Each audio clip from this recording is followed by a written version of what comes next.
Okay. Good afternoon, everybody. Hi, welcome. For anyone that doesn't know me, my name is Kayleen Allen, and I'm just going to go on to the next slide. We're still working technology. The next slide. Nope. There we go. One of the reasons why I'm here today is I am very passionate about tourism award submissions for a whole range of reasons. The photo that you see there is actually the first national tourism award submission that the tourism award that I won in 1997. So that's 20 years ago. And I have actually been judging since 1997. I've been a state judge for 5 years. I've been a regional judge prior to that, and I've also been a national judge. So hopefully today what we're going to do is I'll take you through a whole range of tips and tricks from my perspective. So not only did I win it, I've actually written the awards and was very proud again for 2017 National Tourism Award, took out for one of my clients. So I actually own a tourism consultancy business. I'm a business coach. So I help businesses be better businesses, and one of the tools that I use is actually entering into the tourism award submissions. So today, I've got a question. Okay. Yeah, so Hi, Michelle. I don't think she's got a microphone, so she might need to type her question into the... Michelle, I just noticed that your hand was up. If you'd like to just type your question. Apparently you don't have a microphone open. All the question here. Okay. Oh wait, her mic's there now. Oh. So if you click on that. Here? Yep. Hi, Michelle. Do you have a question?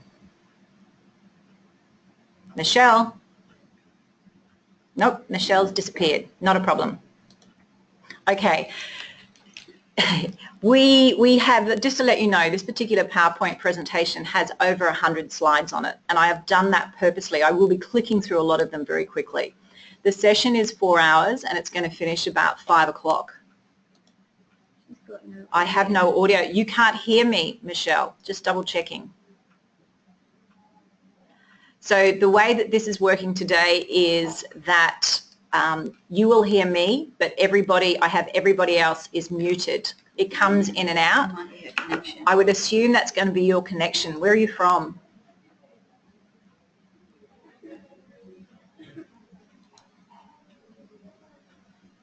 Sometimes the good old Cape Hillsborough. Okay. Well, we'll do our best. One of the things that will happen is I will be actually emailing a copy of this presentation to everybody together with an evaluation form either tonight or first thing tomorrow morning. I may actually get the assistance of QTIC here to be able to help me do that to keep it in the time frame. So if the audio comes in and out, I apologise for that, but we'll need to continue. Is that okay, Michelle? Okay, thank you. So, excellent. All right, how do I get rid of this one? Just pop it back in. Okay, beautiful. All right, so I want to say let's make this as interaction as possible, and please, if something I say doesn't make sense, please put up your hand. I will try to do it. I'm obviously not a master at this webinar, but we will get through it. Click back on the PowerPoint every time that happens. Oh, okay. All right. As mentioned, we were fortunate to be able to have this training due to the fact that we received some funding, federal government fund that came through to the state government. As part of that criteria, it's really important that when I send you out these evaluation forms that you do complete it, and if you could shoot that back to me within 24 hours, that would be fantastic. It will literally take you minutes. If we were doing this live and in person, you would literally just be sitting there and doing it. So that would be really appreciated. Thank you. Okay, so why do people go into tourism award submissions? And what is the actual benefit of it? Oh, but before we do that, let me just quickly let you know. Today, I'm going to actually get to talk about those aims of why it happens. We're actually really going to look through the 5 business areas. There are 20 questions that make up a tourism award submission, and I often get, how come we didn't win? We are a fantastic product, and I know so much product. I've been in this tourism industry come December 40 years. I've been working with Queensland for the vast majority of that. We've got stunning product, and I am devastated that last year, last year it was exciting. We got 4 placements at the National Tourism Awards. Prior to that, the year prior to that, we didn't get 1, and I know our product should be taking out the vast majority of those. And the fact of the matter is, of those 20 questions, you might be fabulous in 15 or 16 of them. My intention today is get you to understand how to actually answer the question in full, so you will be able to articulate how fantastic you are in 20 out of those 20 questions. We're physically going to break down every question, and I'm going to give you my tips on how I answer them. And very importantly, I'm going to show you what a judge actually looks for when they're actually judging it, from both a state and a national perspective. We're actually going to have a look at the new portal. We'll go live, and I'm going to show you some tips and tricks. It is very different to the presentation that you actually did previously. Can they still see me? Yes, yep. They can. Yep, they should be. We're going to have a look at, when I leave today, what are some of the other resources that are going to be available to help you. You won't be left high and dry. There is some more assistance. And at the end of the session, it's about you determining, after these 4 hours, what are the next 3 things that you're physically going to do. I'm going to jump on. Normally we'd go around and say hi to everybody, but doing it this way, it's a little bit tricky. So we're just going to move on. Obviously, everybody's nominated. There could be a situation where, as part of the nomination process, is accreditation. So some people may have totally completed their accreditation, which is fantastic, and some people are still in the process. So what are the aims? The QTA, the Tourism Awards, have actually been in operation for over 30 years. Why has it happened? There's a range of reasons. From a state perspective, we want to be able to celebrate and acknowledge true excellence in our industry. From a political point of view, and I worked in government for over 10 years and been involved with it for about 30, we want to be able to go, we are a valued industry, and look at the fantastic product. We've got lots of people out there vying for government funds. You know, we've got education, we've got health, very important things. But as a tourism industry, we employ an awful lot of people. So by having these tourism awards, it really does showcase those things. It's about consumer confidence when they actually choose the particular property that they have. That if we're saying that this particular property has won a tourism award, we actually want it to mean something. And we want to be able to showcase it not just on an Australian basis, but we want to showcase this on a Australian and national level. But more importantly to me, I've been writing tourism award submissions for 23 years, and I don't write a tourism award submission just to write a tourism award submission. I write it to go through all the different aspects of the business that I'm working in, or with the clients that I'm working with, to improve their businesses. It is one of the most fantastic tools for you to have a better business. And that's exactly, oh, I've just reappeared for me. It's a missed opportunity for people that don't go into them. So even if you find it hard, I can tell you, yes, I just showed you a photo of when I won my first one 20 years ago, but the first time I wrote a tourism award submission was 3 years prior to that. And I can tell you, the first time I sat down to try to answer those questions, I could probably answer about half of them legitimately. I certainly answered the other half, but there was a lot of fluff in there. And unfortunately today, I still read a lot of fluff when I'm judging. We've got to have detail. So it's a missed opportunity. If you can't answer a question, I go, fantastic. Let's put some systems and procedures in place so you can answer them properly next year. So I want to take you through how the judging process works so you can understand that a little bit better. In Queensland, we have a panel of 18 judges, and we work in a panel of 3 collectively to be able to actually read an individual submission. So a group of 3 is given a collection of criteria, so we may have 2 to 5 criteria depending upon how many operators are in each of them. We tend to read between 30 and 35 submissions each. So a panel of 3 will be given a criteria, and we will individually read the same submission at the same time. We'll read from question 1, score it, right through to question 20, score it, and then collaboratively we'll have a chat. It only takes about 2 or 3 of those submissions before we start to realise that we're on an even path. Someone will give someone 80, someone will give someone 81, and someone will give someone 83.5, but we're in the same realm. What actually happened last year was we were fortunate that we had a group of tourism students that came, and one tourism student worked with every panel of 3, and they helped us collate the information to be able to pass back on to you.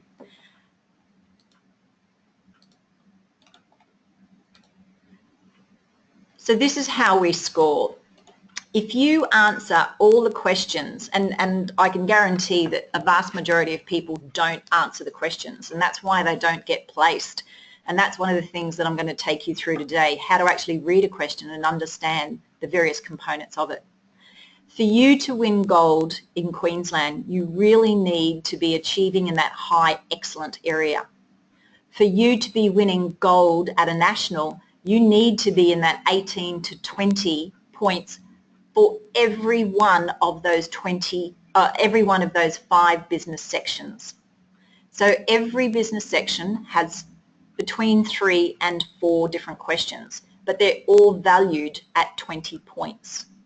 So 5 times 20, your whole submission is worth 100 points. So every one of those sections, to get gold in Queensland, you definitely need to be excellent. To be gold at national, you need to be outstanding. Site inspections are a critical element also to actually gaining a placement. You can win, lose, or not even be placed because you didn't take your site inspection seriously. A judge will, I probably give up, and most judges do, a month of every single year for no fee to be able to contribute to the Tourism Awards.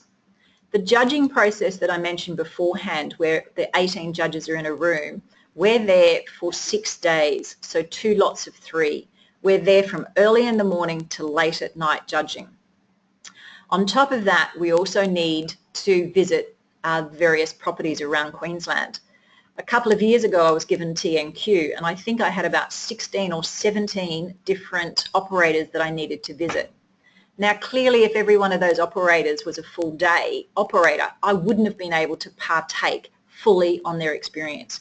It's not that we don't want to do it, it's just that we physically don't have the time to do it.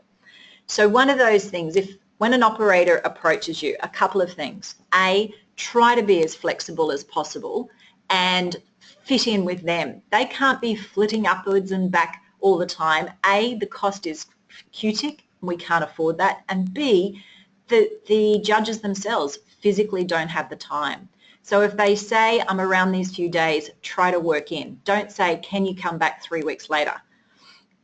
And one of the reasons why we're there is to verify who you are, that you are a business, and that the information that's contained in your submission actually comes out of some reference documents. Yes, you do have a business plan, and it does contain a risk management strategy. You have a marketing plan, and you have some idea of your customer service philosophy and what you're doing about sustainability. Now, we judge this based on the size of the business. So if we're going and visiting a mum and dad bed and breakfast, we do not expect a 100-page document. We literally are looking for something that just shows that you have put some thought into the process. You've got a plan, 2 to 3 years, even if that's the view.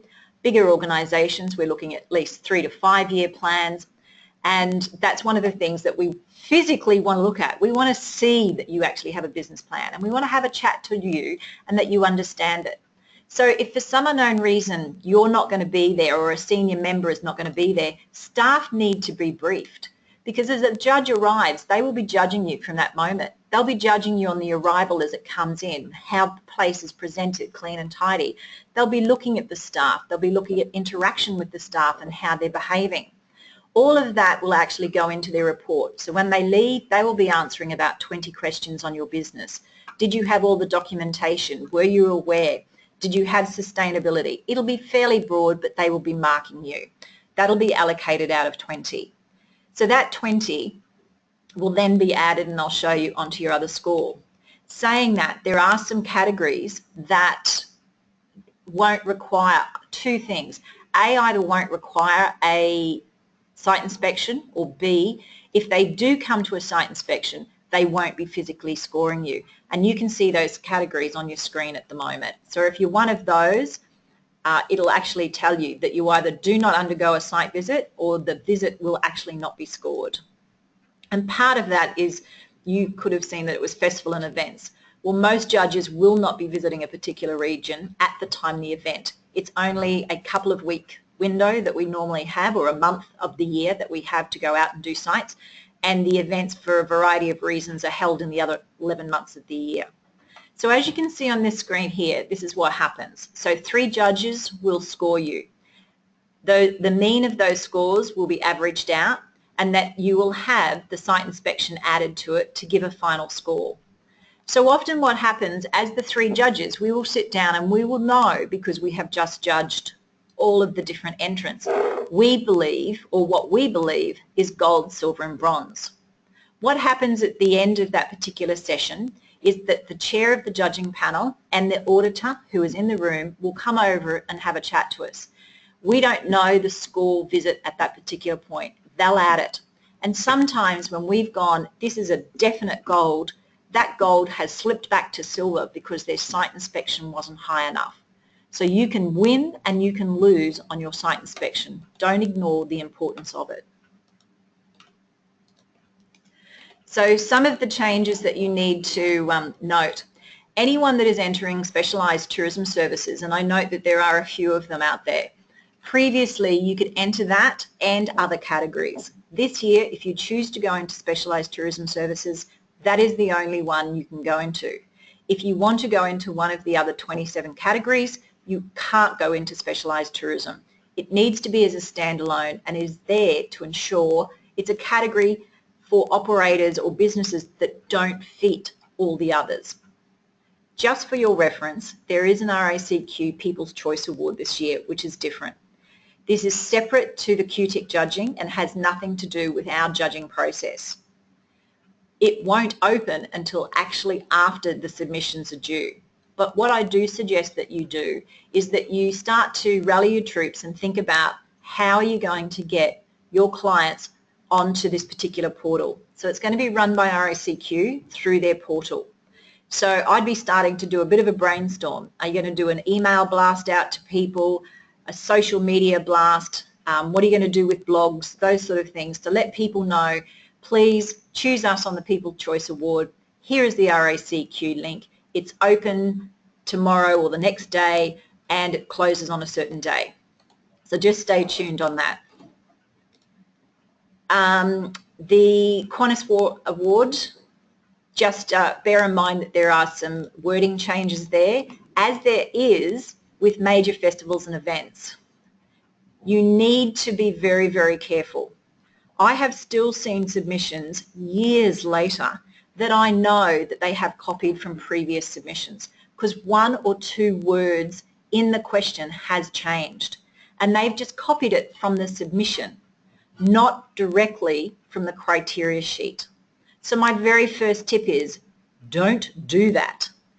Even I, after all these years, will pull up the criteria sheet as it is presented today and I cut my question straight from that particular thing. I don't even rewrite it. I actually cut it as it sits on the screen and place it. And I will go through on how I actually do that with the tip, which is really important. So everybody that is nominated, as I mentioned, had to achieve some level of accreditation. And if they haven't, they're in the process of it now. There are, again, certain categories that don't require that, but now that we're past the nomination point, it's not that critical. A couple of key things that are different this year. One of the first things that it says there is formatting rules no longer apply. And that is correct. The rules don't apply, so you will no longer be given penalised points, this year at least. So what will happen is previously, if you were over 30 pages, if you had the wrong font size, if you had the incorrect spacing, we as judges could have scored you. We could have scored you as a goal. And when the auditors came, you may have had demerit points because you had done something irregular in the formatting, and the demerit points may have taken you from gold to a silver or from a bronze even out of the category. That no longer applies, and that ensures everybody's on an even playing field. Importantly, there is a maximum word count now. So not maximum pages, it's a maximum word count. 12,500 words is your maximum word count on the standard categories. There are a couple of categories as listed that will have smaller ones. The process will be you will actually submit your entry online, and we'll go through that process question by question. When you go into that portal, tables will be able to be embedded into there. Words in those tables are part of the 12,500 word count. Importantly this year, you have a maximum on your images. You can only have 25 images total. So automatically, and those 25 images will include any graph or chart or graphic that requires to be uploaded. If it's a table you embed yourself, it's not included in the 25 images, but the words in the table are against the 12,500.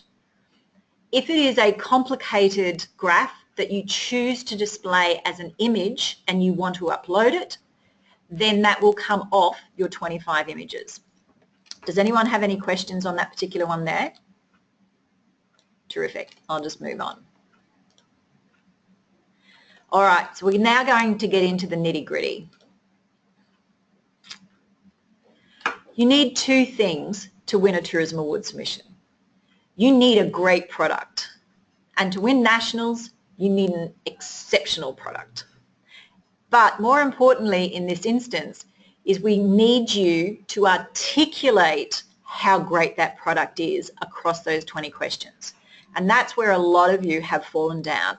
I know you've got great products, but you haven't been able to articulate it to a way that a judge wants it. That's why I'm sitting in front of you today. I'm giving you tips and tricks as a state and a national judge and telling you exactly how I want to read it. Yes, there is flexibility, but this is just on a par. One of the key things is don't make any assumptions. I would actually like you all not to write a Queensland Tourism Award submission. I want you to write a submission that will be entered into the Queensland Tourism Award, but I want you to write a National Tourism Award submission. I want you to write it so it's eventually going to be scored by a national judge.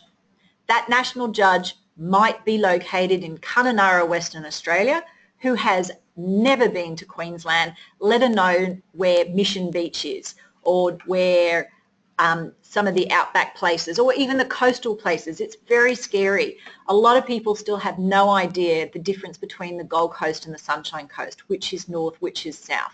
People still think that you can fly to Brisbane and drive to Cairns in a day. I don't want you to make assumptions. I want you to write it for a person that has absolutely no idea about your product and absolutely no idea about Queensland. It's critical that you write it for us to, as a judge, to score it. If you take one thing out of this particular webinar, and hopefully you will take hundreds of points by the time I'm finished, it is you must write it to allow us to score it easily. And you must back up your claims. Everyone is wonderful. Everybody delivers excellent customer service. Everybody is unique. Everybody is unique, so no one is unique. If you're going to ever pass a comment like that, I want it backed up with some type of information. As I've said before, there are 5 different business areas. So we've got tourism excellence, marketing, business planning, marketing, customer service, and sustainability. Each of those questions or each of those business areas has between 3 and 4, and in some instances 5 different questions, but they will all tally a total of 20.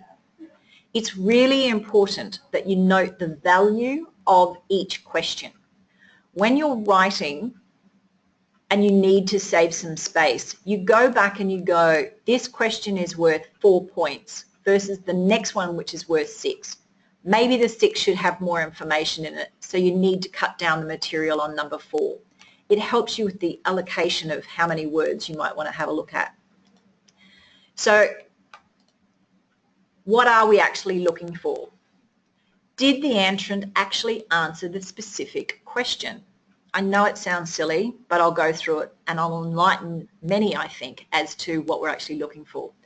We do want you to tell us a story. We do want a little bit of personality, but you can't go too flowery nowadays. You need to answer the question, and then if you've got some others, put some passion, put some purpose into it.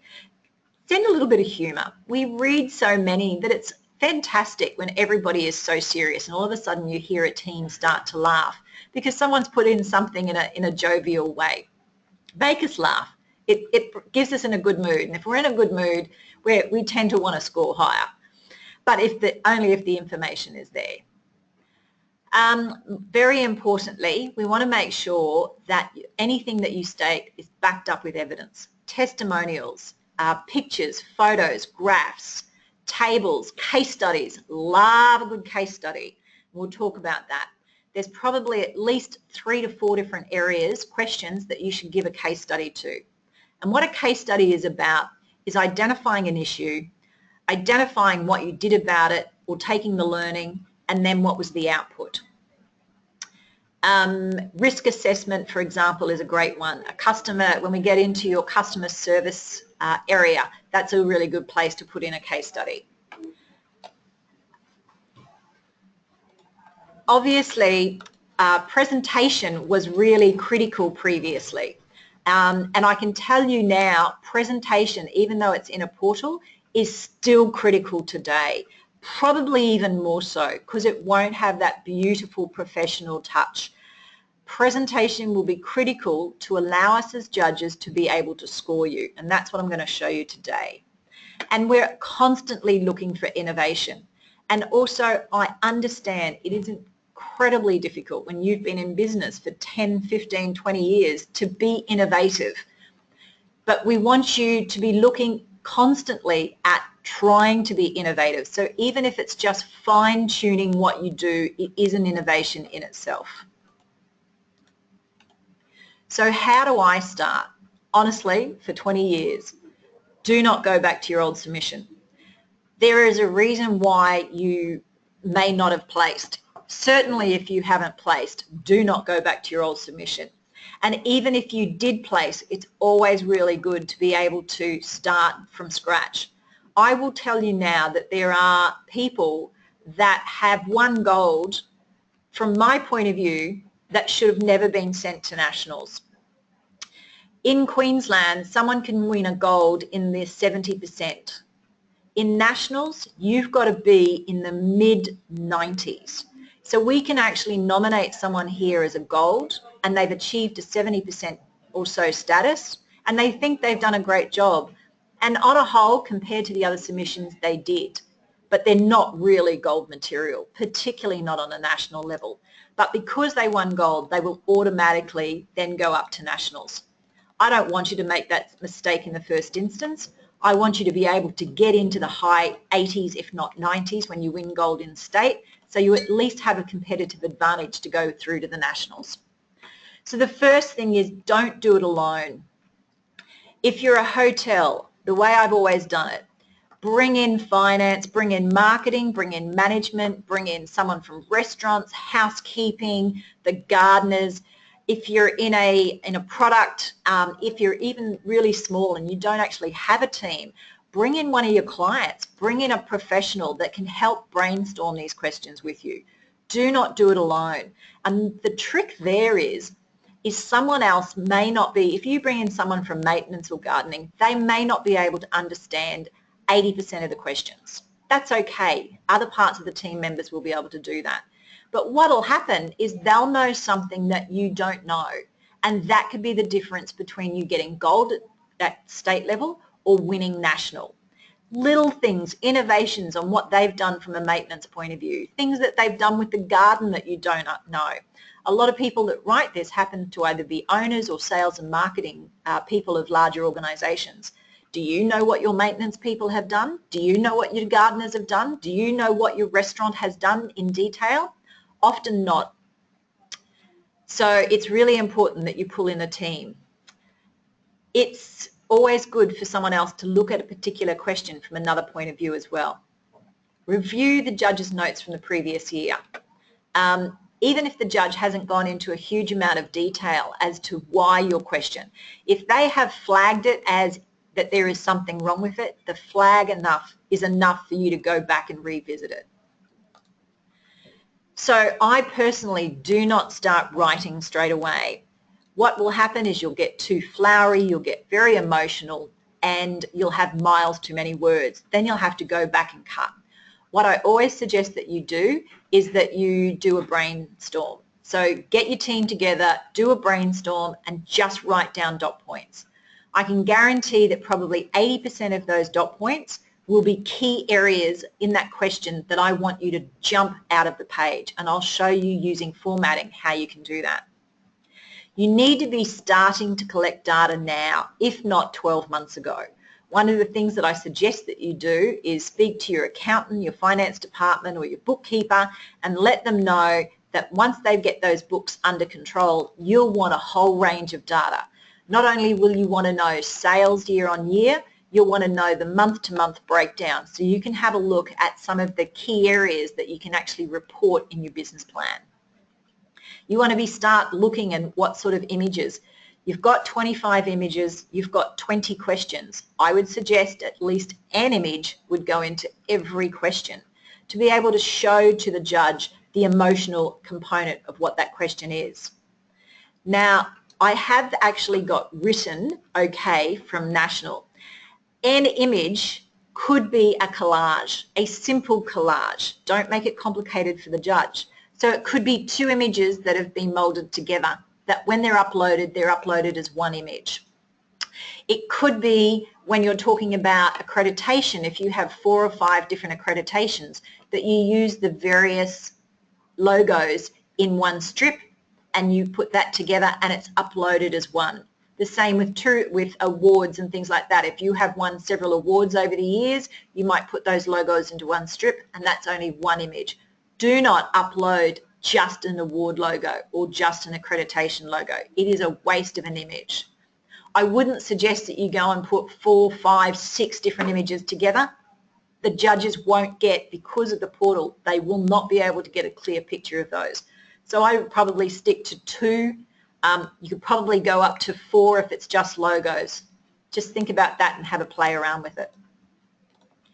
You need to read the question fully. And I know that that sounds like, of course we read the question fully. Well, I can guarantee a lot of you don't, because I've read hundreds and hundreds of submissions. So this is what I do. I put the question and the tip of every question on a clean page. Then what you need to do is reread the question again, and you need to do it by using a highlighter if you're using a hard copy, or by using the shading tool on the computer, and really dissect what that question has. So the question would then come back. So what is this? It's about innovation. It's about demonstrating success. And you'll often find the tip will give you a large part of the answer. So the tip actually says here, what makes you different? So I would actually start and part of my answer as, what makes us different is, and then I would highlight those words. It talks about your size, your services, your exclusivity, so what makes you different in those sort of things. And then it talks about the method that you use to communicate those to the target market. So there's a whole array of things. It also talks about the target market. It talks about new, or it talks about repeat. So there's a whole array of stuff that you've got to include into that answer. If you don't include it, someone else will, and they will score more points than you. That's what it's all about. What is really, really, really critical that a lot of people are still missing up is that every question is judged in its entirety. So just because you've told me something 2 questions beforehand, A, never go as in question 3A.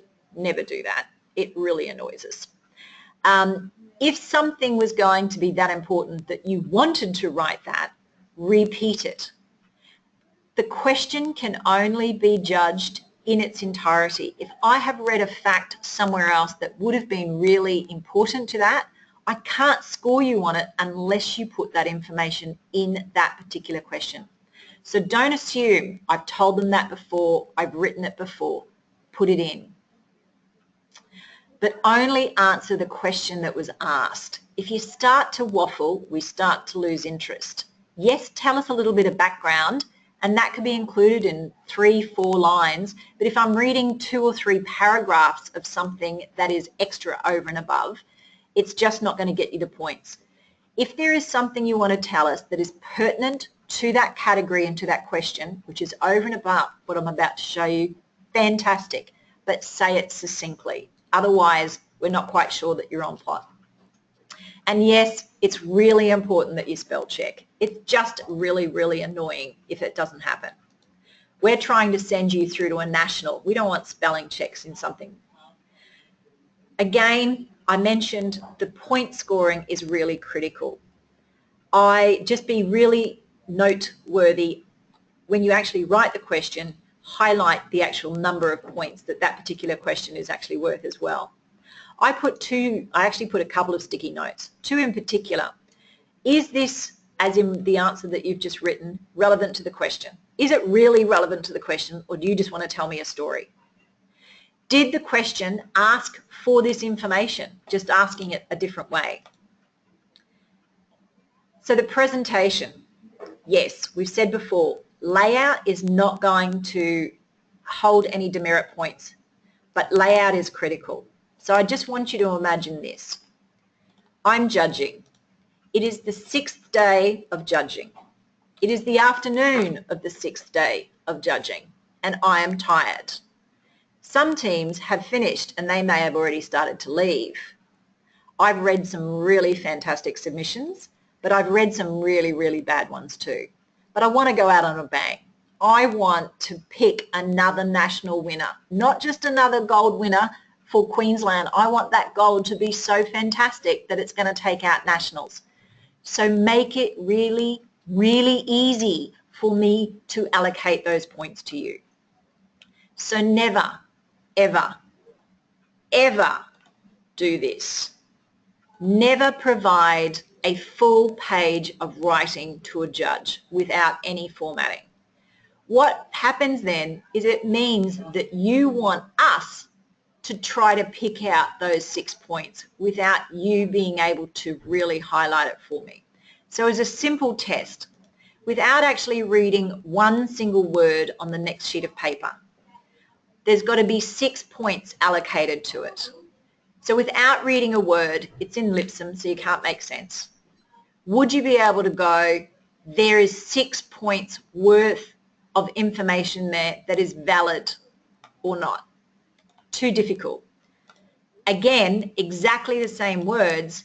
If it was presented in such a way, exactly the same words. You can see there's a heading, there's some dot points, there's an image which is obviously supporting that might have a testimonial in it. There are some subheadings, there's a graph, so you're obviously verifying what you're going to say. So make sure that you use the tools. Use the tools of headings, subheadings.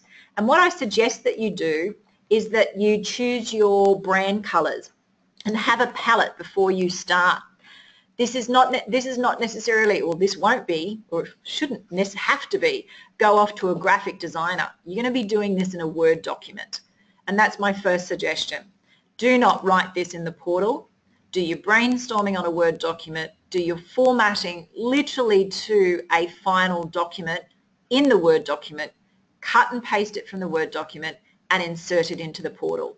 It will make it a lot easier for you. But use headings, colors, tables, images, something. Allow the information that is really valuable, that answers the question, to jump from the page. That's what you need to do to ensure maximum scoring. So as I've said before, to be a tourism award winner at state, you need to be a good, if not a great, product and have a good, if not a great, submission. But to win nationals, you need to be exceptional. So let's go exceptional straight into Queensland. When I judged 2 years ago, this is scary. When you judge on a national basis, you judge at home. So you judge during a period of time at your own rate. You still judge in a panel of 3. but your panel of three, someone could be in Western Australia, someone could be in South Australia. We don't actually chat until we all get together. In the year that I judged, 25 out of 28 categories had to be rejudged, because collectively my judge from Western Australia and my other fellow judge from South Australia were so close in our scoring, because we've been doing it for a long time, that there was not 1 point either collectively between those three scores, either between gold and silver, between gold and silver, silver and bronze, or bronze and fourth. Not 1 point. So we had to go back and find half a point to make up a difference, to give someone an outright gold or give someone an outright silver. That is where the brainstorming with your team will make a big difference.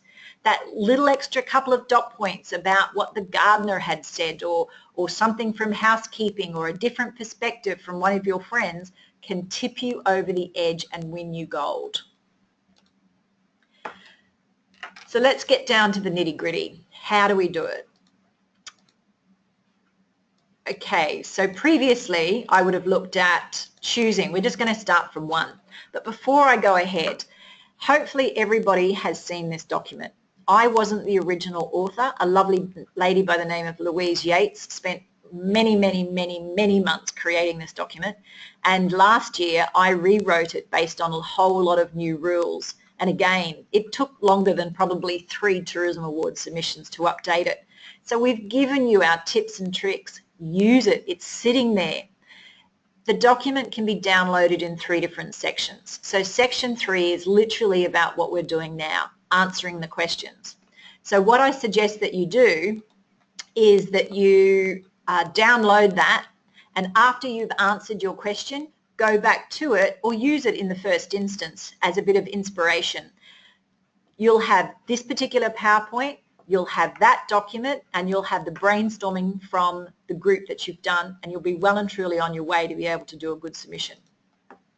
So question 1, very important. This is about ensuring that your answer is confirming the criteria. So whether you're in a major or a minor festival, whether you're in a major or a minor tour and transport, standard, deluxe accommodation, if there is something that's got different levels, you need to very clearly articulate in this particular question 1A how you relate to that criteria. So the question, when we actually get the good old highlighter out, the question is asking for a brief overview of the nature of your business. So what is it? Who are you? And it's asking about, and what is it that you do? It's asking you for the history of the business. So how did it evolve? Where did it come about? As I've said before, question 1A tip is critical. It specifically says the judges will want to know how and when the business started, who works there, where is it located, how it's been developed over the years. So before you even start, as part of your brainstorming, I would have a heading, and it doesn't have to start this way, but it helps with your brainstorming. Nature of business, history, how we started, who works here, our staffing, where is it located, our location, development over the years. So if all of a sudden you've got 5 headings, I want to ensure that you've got every one of those things. The way I look at it is question 1A, from my perspective, is a bit like an executive summary. It should have a little bit of all the key things that you're excited about. So if you've won a previous award, I would probably put that in there. If you've done something exceptional in sustainability, I'd probably put that in there. If you've done something exceptional from a customer service, I'd probably put that in there. But I'm talking literally a line. So it's a synopsis of who you are and what you have done and what makes you great. I am a big believer, and particularly when you're doing this and you're talking about location, this is when you are describing your business to that judge from Kununurra. in Western Australia who has never been to Queensland and does not know your property. You need to be able to describe it succinctly, so when the person is reading what you have written, it actually puts a picture in the mind of what your property is and where it is located. You get too close. I need to know how many kilometres you are away from your nearest major city. So even if someone was talking about the Sunshine Coast, I would still be talking about it's an hour, 2-hour drive from Brisbane, you know, the capital of Queensland, whatever it's going to be. Don't assume it will honestly hurt you when you go through to nationals. So write it for a national judge. What I believe, if you have written 1A and 1B really, really well, and I mean really, really well, I should be able to go and represent you at ITB in Berlin or ATE in Sydney or Melbourne and take you to an international market. I should know your product so well, what it is, how much, all the details so well, just from question 1A and 1B. So question 1A, it asks for what products, experiences and services do you offer? So critically, there are 3 things there. Products, I want a list of them. Services, I want a list of them. Experiences, I want a list of them. So what is your product? Again, I just read a submission only a couple of days ago from a operator on the Sunshine Coast, and I'm pretty good with facts and figures, but I know that they have 1 and 2, 3 bedroom apartments, but I actually can't recall how many of those they have. I think they actually forgot to put it in. So I want to know, if you're a hotel, that you have 5 3-bedroom apartments, 10 1-bedroom apartments. I want to know the inclusion of those. I want to know how much they are. If you have different seasons, if you're a tour operator, do you have different prices for different seasons? If you're a caravan park operator, I want to know, powered sites versus unpowered sites. The way that I look at it, your product, and you don't have to agree with this, this is just the way I look at it to give you a guide. The product I'm looking at here is your core business that you sell. The core business that you sell. You might sell a lot of extra things, but it's the core where you make the majority of your money. So the restaurant, I want to know the details of seating capacity, the style. I want to know your opening hours. I want to know if there's a cost of entry. I need to know that level of detail. And sometimes it's easier to present that in a table. With your services, I want you to think broad. People may pay for some of these services, but they're your secondary, if not third, fourth, or they can be free, they can be complimentary. Your transfers, your room service, child, pet sitting, commentary that you make on the tour, translation that you provide for your markets. If your target market is weddings, it's maybe a coordinator that helps. You may not have a full-time coordinator, but you will assist people. In that example, the service might be that you provide a list of services to people that want to have a wedding at your particular establishment that provides third-party suppliers. So you don't have to actually physically do it or even coordinate it. The service is purely the list. If you've got kids, colouring in books, books, movies, games, it's not a core thing, but it'd be fantastic if it's wet weather. They're the additional things that you could actually offer. I literally just Googled, hotel services, and this is one that I literally just picked up from I have no idea where this particular hotel is, but I did it just to show you the breadth of some of the services you can put down there. So this person does all sorts of things. One of the lovely things I thought there was the welcome drink on arrival. It can be those small things that just make a difference, but they can make a bit of a wow statement. I know that I've read a submission where a welcome drink was made. It was just mineral water, but it was complemented with fresh lime or lemon with mint that was grown in they created a citrus garden as well as a herb garden. So as the person said, welcome to XYZ Hotel, please have a drink on us. It's a mineral water that has lemon from our citrus plantation that we've just put in, or trees that we've just put in, and fresh mint from our herb garden. It just kind of puts a smile on your face.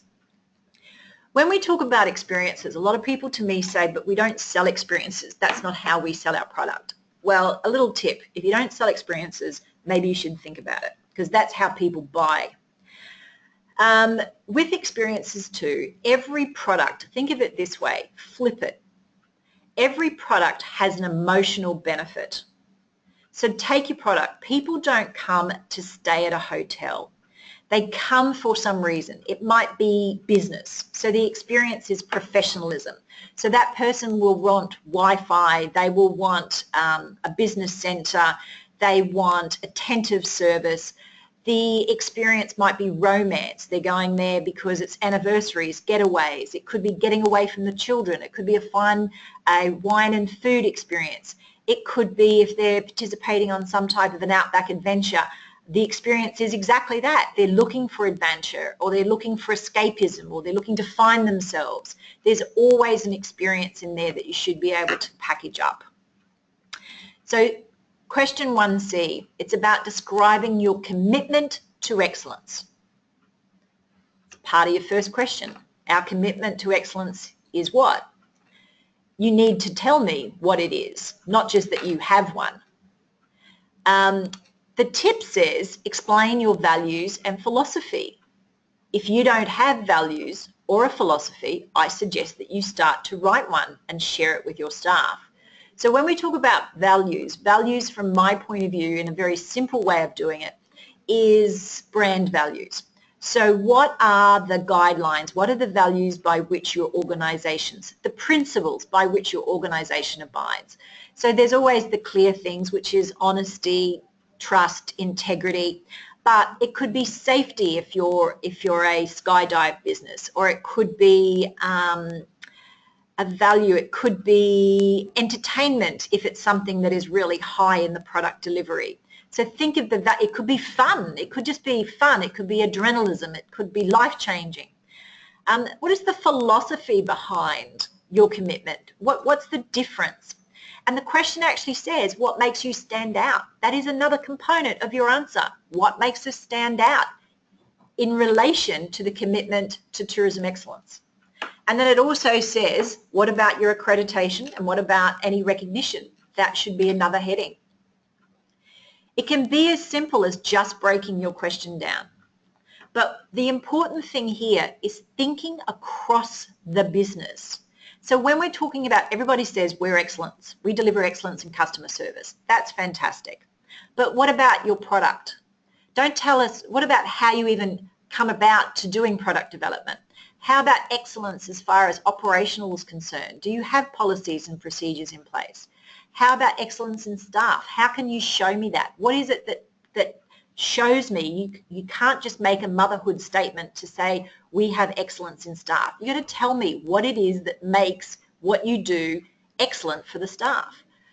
What about management, the things that they do, conferences that they may attend or that you attend? Excellence in leadership, in advocacy. So your management or your organisation might be represented on certain government boards. It could be councils, it could be committees, it could be industry associations. Let us know all about those.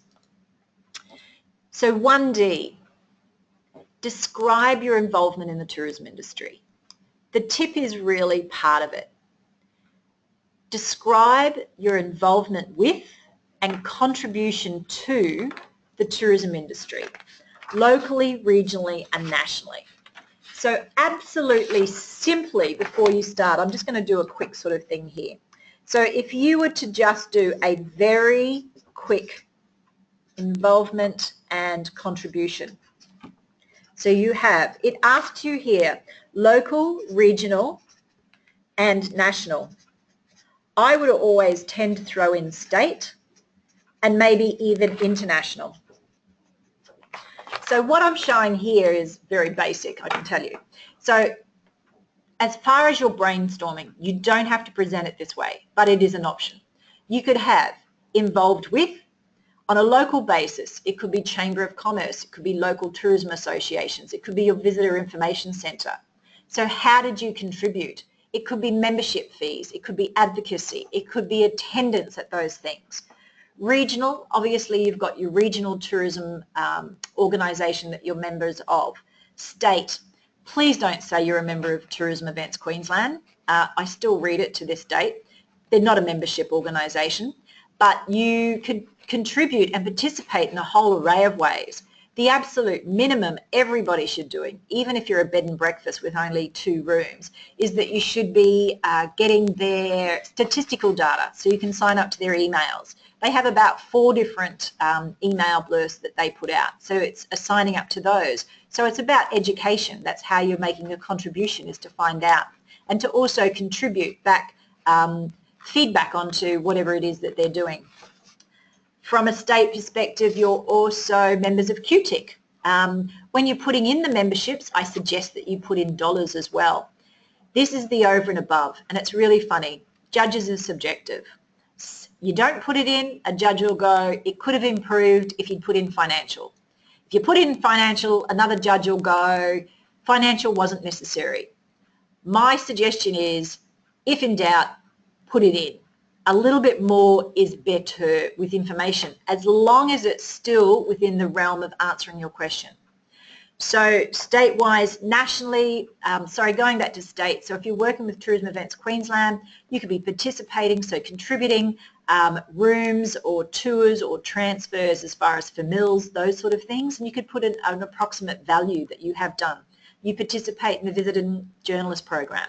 The same with national, if you are doing national things. With Tourism Australia and you visit in there, you participate in the visiting national program. Any associations nationally that you attend. And with international, I wouldn't keep it big, but if you wanted to put in a couple of dot points that you attend ITB in Berlin or any of those international things or any of the trade, international trade events that maybe Tourism Queensland has put in, you could put into the international section.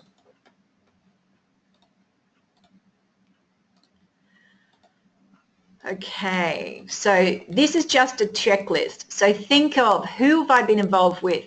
So government sectors, business, Chamber of Commerce, industry sectors, community sectors, environmental, keep thinking environmental. What have you done there? Any events you've actually been to. Your contribution could be financial or it could just be time. It could be representation. It could be advocacy. It could be you mentoring or leading. So it could be with a local TAFE if someone goes and presents. You need to try to think broad. Now, category 2 is possibly one of the worst that is done. In essence, some of the information there is really, really good. But there's one thing that's going to let you down time and time again from a point of view. And that is because your answers are not quantified. It is no longer good enough to go, this initiative, we achieved 50 bookings. That is not a quantified answer. That leaves a question in the judge's mind. The question is 50 good or is 50 bad? Is 50 good against a target of 30? It's excellent. Is 50 good if your target was 200? You've probably become below par. We want to know the scale. We need to see some type of comparison. So whatever you do, don't put in a motherhood statement. We deliver a high standard of service. Most of our clients, some of our clients, it just won't cut it. We've got to quantify this, and this is where stats have got to come in. So question 2, provide goals, strategies, and outcomes. And in the tip, it talks about measurable and quantified outcomes. So in here, it's as simple. Most people have the template sorted. So you have a 3 columns, one that says this is my goal, one that says this is my strategy, and may I just make a suggestion, put strategy/actions, because 9 times out of 10, they're not strategies. I'm a strategist, and when I read those things, it just does my head in. So most of the things that people list are physical actions that they do and not the strategy that they do to achieve the goal. With the outcome, we need quantifiable, and I'm going to talk about this. In this section here, I am looking for around 4, possibly 6 different areas of your business that you've thought of. Now, depending upon what you're going in, you might have 5 or 6 different examples under environmental, and you might only have 2 under financial, 2 under product development, 2 under marketing. But I want to have at least 4, if not 6 different areas covered.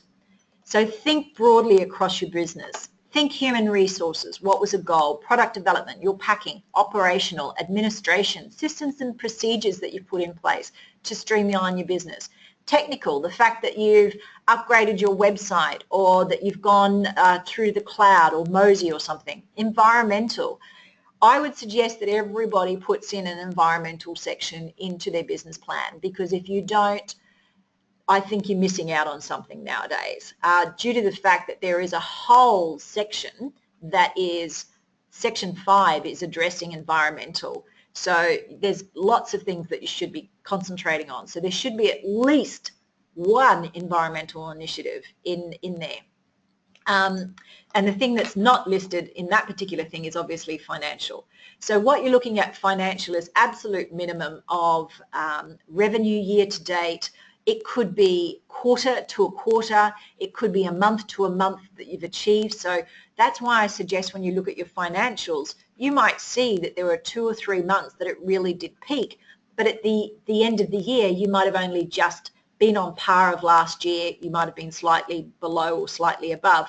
But there were 2 or 3 months that were exceptional. And that might just trigger you to go back and go, that's right, we did this particular campaign, or we just launched a new website with a blog and it through the website hits up and we got all these extra bookings through. Then you can, tell us what you actually did from a strategy point of view to achieve that. Now, quantify. What is a quantified result? As I said, telling me that you made $3,000 in bookings from that initiative is not a quantifiable result. I need to see scale. So what I want to see is something like this, that I increased revenue by $100,000, at 10% on last year, or I achieved 500 bookings for the year versus 350 bookings, 15s should be 16 the previous year. That statement's good, but it could be improved. And the following statement is an improvement on it. So it's saying the same thing, 500 bookings for the year versus 350 the year before, a 42% increase.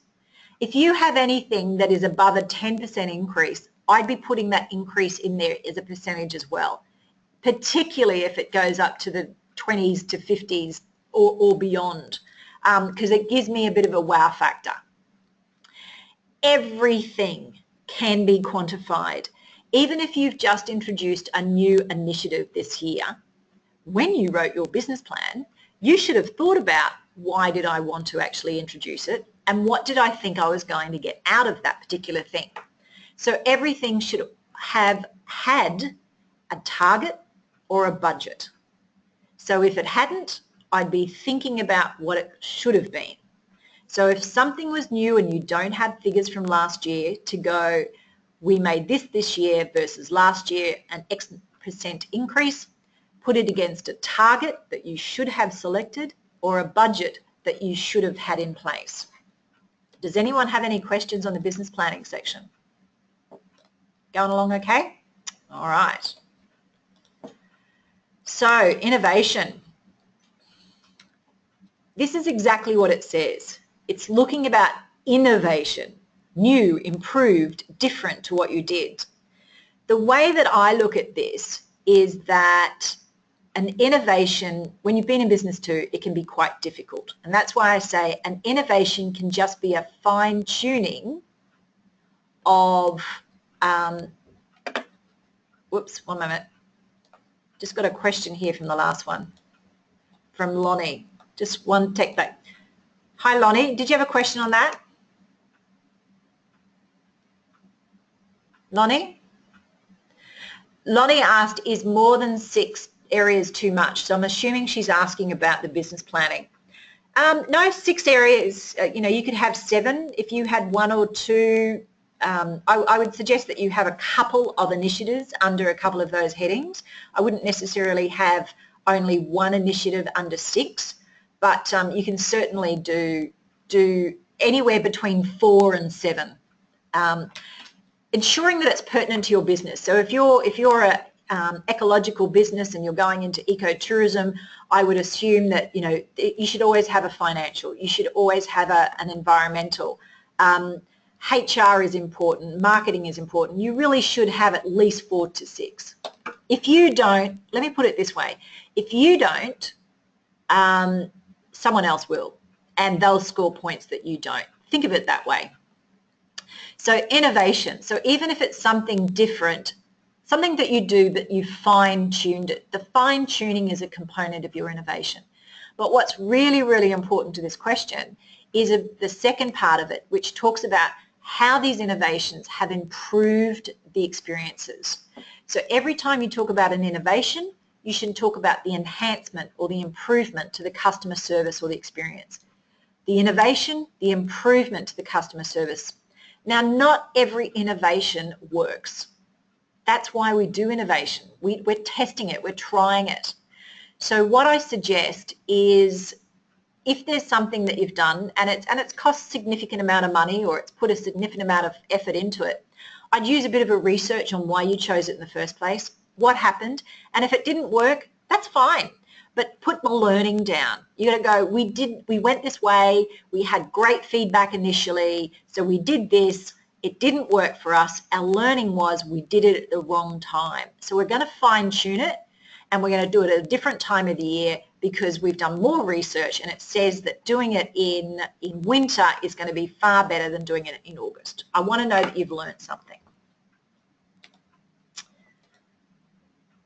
And as I say here, with innovation, think across your business. And that's why I want your gardener or housekeeping or your bus driver or whoever it is sitting into that brainstorming, because they might think of something that's happened in that innovation.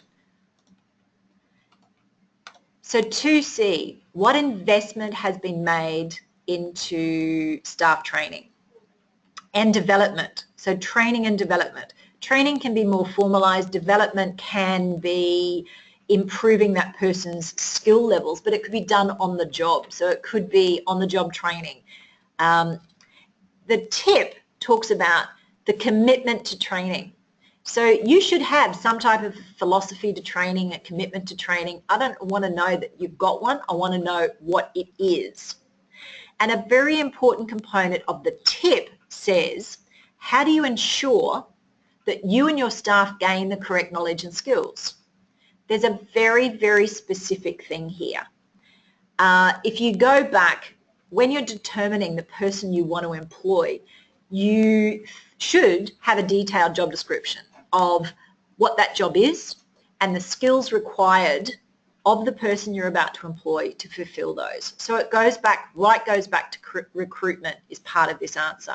So recruitment, job descriptions, induction, and then obviously follow through the induction and your yearly or half-yearly reviews will highlight skill shortages, or if they want to advance opportunities that they might need to do other training. So that's how you can identify, is by doing the review, finding out how they're going, any particular skill levels and what they need to improve. Or if they're changing a particular role, they might require training in fire when they didn't require it beforehand, or they might require training in some type of program, online program or computer program. The actual tip says investment does not need to be financial. I'm quite right there. The investment doesn't have to be financial, but if there was a financial investment, I would put it in. So this is what I'm looking for. I want to know, in this here, I would do a quick snapshot once again of who your staff was. So set the scene for me. You've told me in question 1A, but I want you to go, we've got 20 staff, 4 of them are full-time management. We have X number that are gardeners, X number of this, or X number of coach drivers or cleaners or casual staff. So I'd like to know how many staff, whether they're full-time, part-time or casual. I'd like to know roughly the sort of roles that they do, and that's where an org chart might come in handy, as long as it's simple, but that would be one of your 20 25 images, don't forget. So set the scene by showing me that. Then I'd like to see a table. I want to know what staff did what training. So what was the training? How many staff or what staff did it? How many hours did it take? So if you had 3 staff that went and did a workshop, this particular workshop, you'd have 3 staff doing a 4-hour workshop. That's a total of 12 hours. And then, as it says, how did it improve your guest experience? That needs to go into that. So it doesn't ask for it, but I would put in number of people, I would put the training, I would put the hours of the training, and I would put the total financial investment if there was some in there. If you don't, someone else will, and they will score it. So again, think right across your business, how long it took, workshops. Don't forget webinars online. Think about training right from your weekly meetings, any particular annual workshops that you might do collectively as a group or externally that you might attend. Okay, risks. People do this. This is probably one of the best answers. The only thing that will let most people down in this is that they don't have broad enough risks. So again, I want you to think across the business. There's got to be a financial risk. There should be some technical risks, administration, staff. Losing valued staff is a real risk in most businesses. There should be definitely an environmental risk. There should be at least, again, 4 to 6 different areas. So it's very simple with risks. What you need to do, again, is a very simple table. Now, if you have downloaded the How to Write the Award-Winning Submission, you'll show it in there. But the way that I look at it is, I'll show you here, I'll just do this. Whoops, that's wrong. Likelihood, impact, and your mitigating strategies. So you're going to have a table that says what is your risk. So again, choose whatever the heading might be. So it might be financial risk. So it's about, it could be having another GFC. The other thing here that I've written is likelihood and impact. It's always good to have that in. Otherwise, some people will choose to put in a matrix. But if you put in a matrix this year, that's another image whereby you can include this in the table and it's not taking away from your image. So what is the likelihood of a GFC happening? Hopefully we could say low, but you might put low to medium. What would be the impact of a GFC happening? It would be high. So what are some of the mitigating factors? Is that you have good cash flow, you keep your debtors to a minimum, you have a cash reserve. So then you could go down and you could talk about operational. So it could be loss of data. So what would be the likelihood of that happening? It could be low, but the impact could be high. What are the mitigating strategies? Is that you have daily backup, that you have an off-site server, that you have the cloud on. So you need to physically go through all of those. So where points are really lost here is the breadth of business, and I would always include an environmental in here as well. Again, because environmental is becoming so big, particularly from a national level. Now this is my little baby, marketing. So I'm again a marketing strategist. I love this. The interesting thing here is that this question is only worth 4 points. But the way I answer it, it should be worth 24 points. The reason why I do this is if you do this question really, really well, you will set yourself up to answer the next 3 questions really, really well. So the question says, who is your target market? So in the tip, it says who, it says where, it says how old are they, it asks for their purchase, it asks for what motivates them, and it asks for how the product actually meets the needs, meets expectations. So automatically you should have a minimum of that many headings, but I suggest that you have a few more. So first, who are they? that can be presented as a client profile. Our preferred client or our most profitable client, there's a range of different ways you can do it, is between the ages of 25 and 35, who has a disposable income of $100,000. They're female, they enjoy being pampered, travelling away in groups of single women, and enjoy staying at luxury hotels and come within a 400k radius. Doesn't mean that all your clients are going to look like that, but you know you're perfect. Who are they though? First of all, where do they come from? So where do they come from is your geographic information, and I want a lot of it. And it can be all snapshot, really easy. For a start, I want to know what is the difference between your domestic and international market. So snapshot, tell me our business is 80% international and 20% domestic. What I also need there is a bit of scale. So again, reiterate to me how many guests that you've had, how many passengers you've had through. So you could say that we had 10,000 passengers through the year, 80% of those were domestic and 20% were international. Then what I'd want to know is, of the domestic, which will now be 8,000, which is 80% of 10, what is that made up of? So I want to know X number are from Queensland, X number are from New South Wales, X number from Victoria, or however your breakdown is.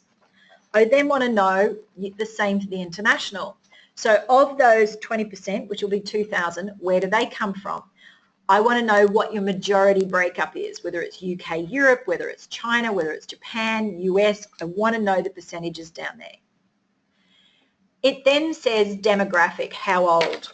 So with the demographic, the age, you might have a variety of ages, but you might say between 45 and 65 is 80% of our market, and under 45 represents 20%. So it's about giving me an idea just as a snapshot.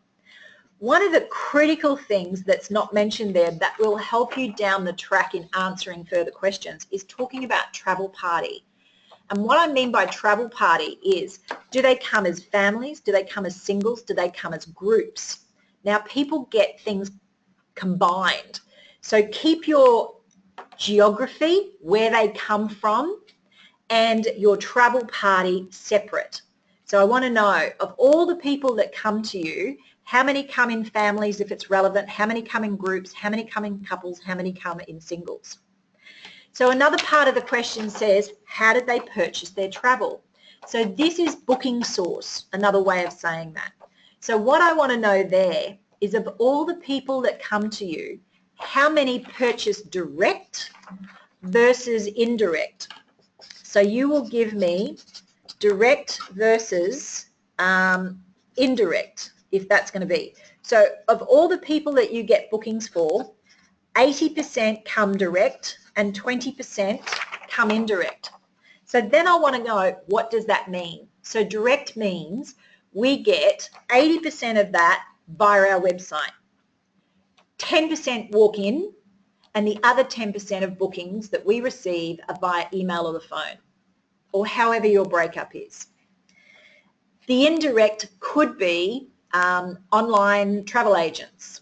It could be wholesalers. It could be retailers. It could be clubs or groups that you go to. I want to know what your what is the booking pattern or the purchasing pattern of your clients. The next question actually asks for what motivates them. Motivate is psychographic information. So it's part of that experiential that we were talking about at the beginning. So what motivates them? So what motivates a mother? Could be the fact that there's pamper, there's spa, they can get away, it's quiet. What motivates a dad is that your hotel is right beside the golf course.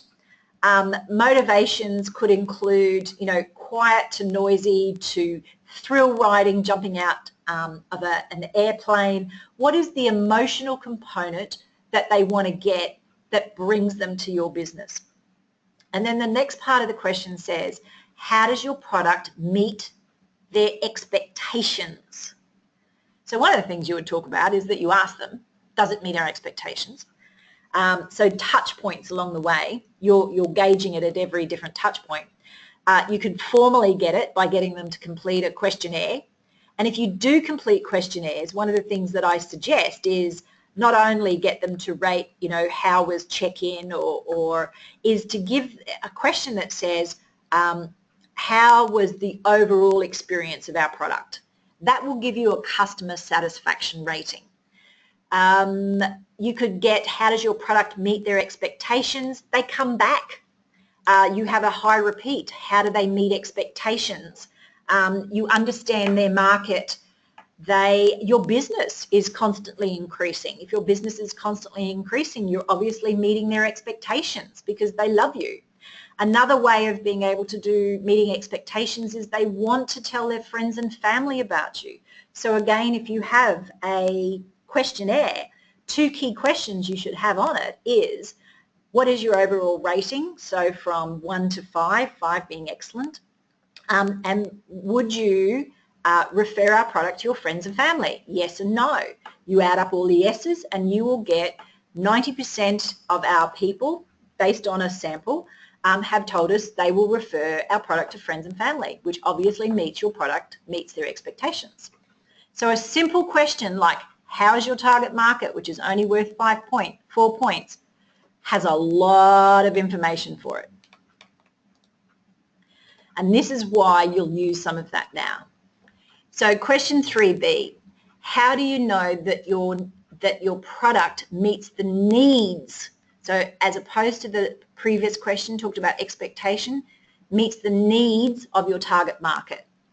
The tip here, the second word, gives you a real tip into what some of the judges are looking for, and that's research. So what research have you conducted, or what research have you used to determine your target markets? So this is almost like if you were beginning out and you were actually establishing your business for the first time. So part of that would be its alignment. So example, Tourism Events Queensland have 5 key pillars that are basically psychographical. They're based on motivations. So there's beach and island, I think there's events, there's food and wine, I can't remember the others. But if your product aligns to a food and wine or a beach, you make reference to that research. Tourism Australia has a set of parameters as well, so you can align up to that. You could, if you're talking about an age demographic, you could do some Google research and you could find that the up-and-coming tech-savvy market between the ages of 20 and 35 are on the increase, and as such want products that have more of a technical aspect to it. Or something about educational nature, you'll find there will be research on the international market, how the Germans and European market are particularly drawn to a nature-based product. So your product is linked. So how do you know that your product is actually going to fulfill the needs of the target market? Is because of the research, and it's told you. So it's the research, which is the big picture, and then obviously also you need to be able to touch base with them to ensure that the product is okay. And on your questionnaire, you might talk about the fact that you give them an opportunity to give you feedback so you can fine-tune your product to ensure that it meets their needs. And you ask them, is there anything else that you actually want included? So that again, think of across the different sort of target markets that you do have. So question 3C, what are your unique selling points?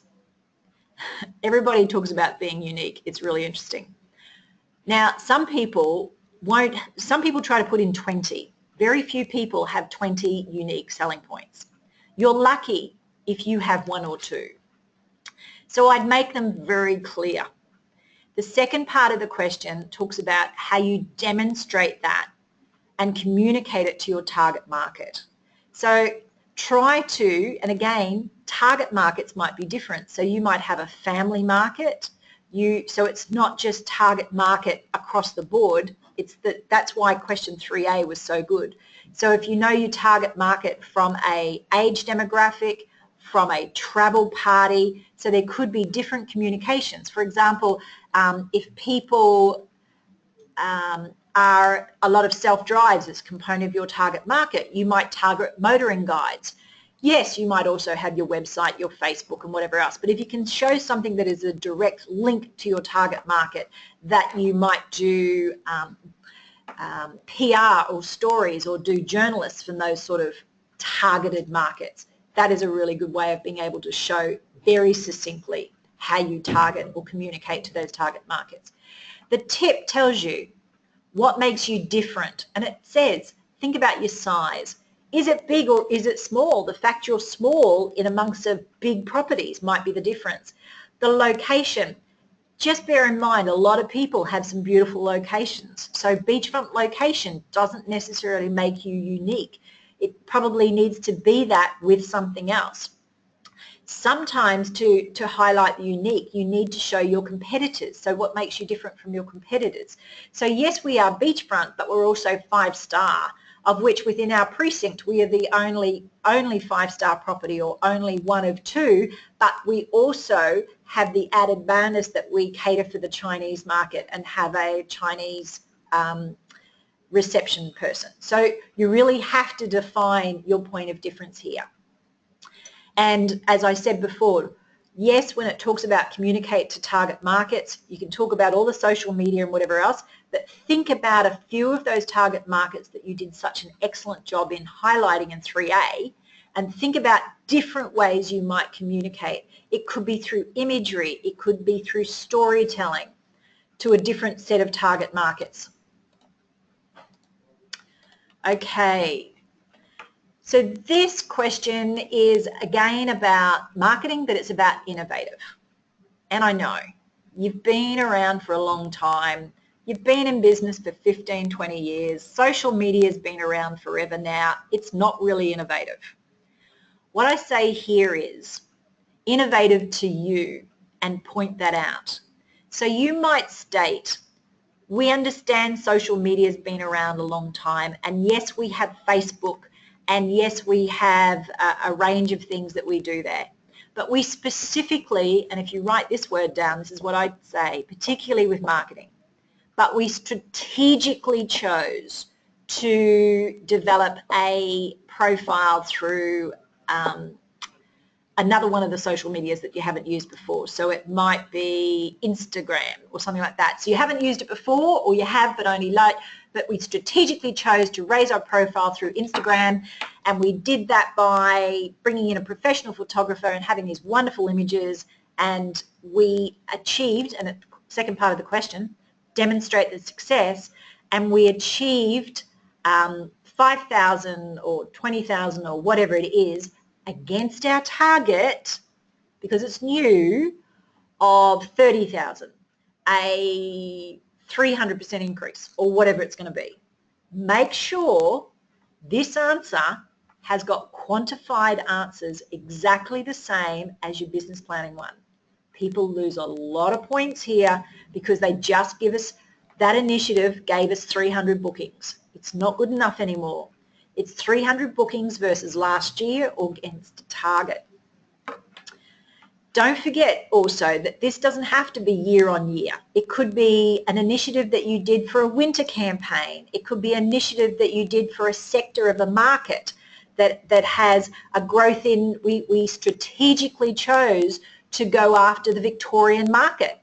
And as such, we did this, this and this. We attended trade shows. We raised our Google Analytics or our search engine optimization, focusing on that, and we achieved whatever it is. This many bookings, this many sales based on last year, a percentage increase, or month on month, quarter on quarter. The answers need to be far more detailed. So describe your customer service. I've got a little thing over the question so I can't see it fully.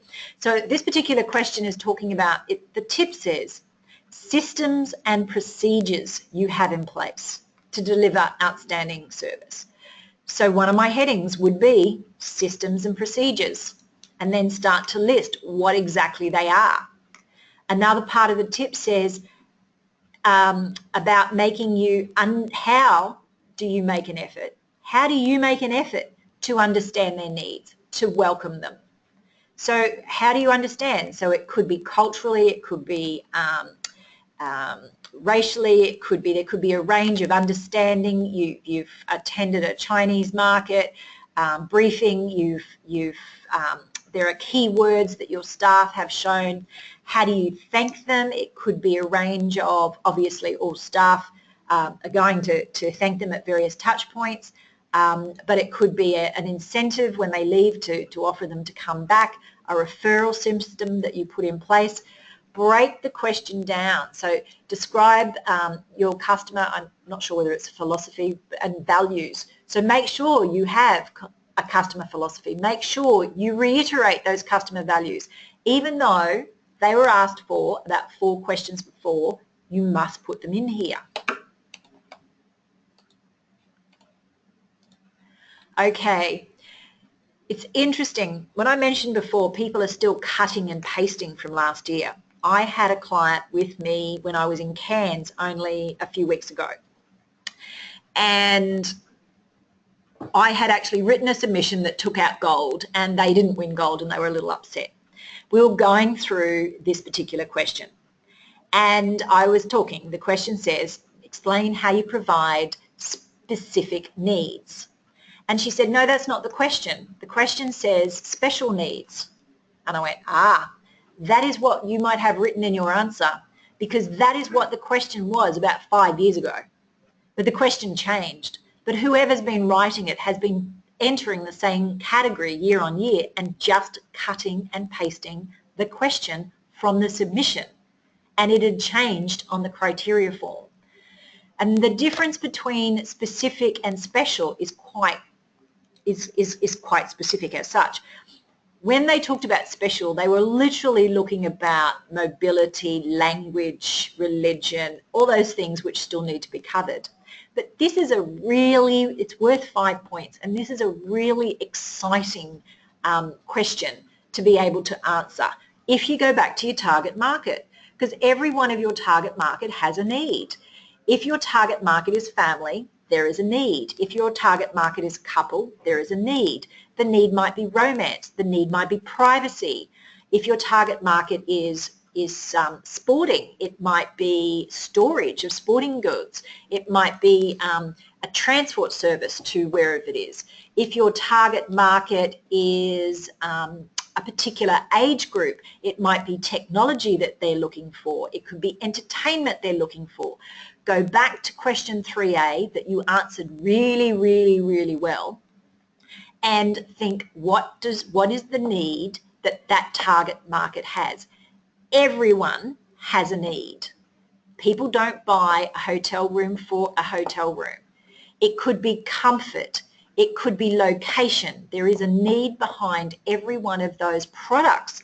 So go back to question 1B and have a look at your product and go, why? What is the need behind a person buying that product? And if you break those down, you need to actually put what is the actual need and how have you fulfilled that need? What is the need? What is the product that you have provided that fulfilled that need?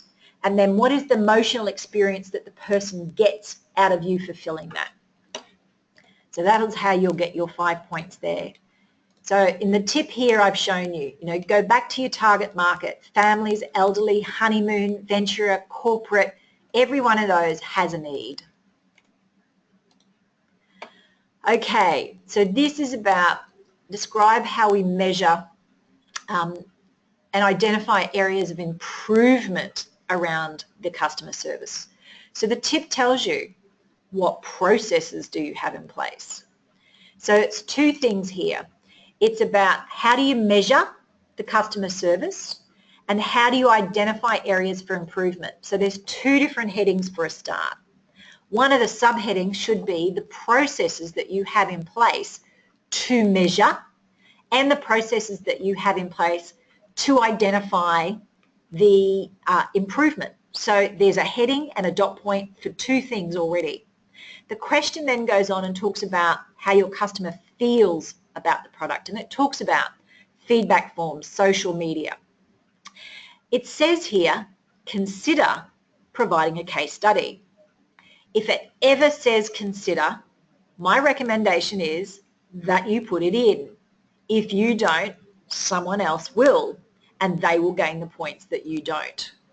So when you're looking at a case study here, is I'm looking at something whereby you've provided a product or a service, a customer has experienced it, and something has gone wrong, or it hasn't met the need, or a new client or a target market has happened. So you've taken a learning, you've adjusted the product, and then this is the result. So what is the issue? What happened? What was the learning? What was the outcome?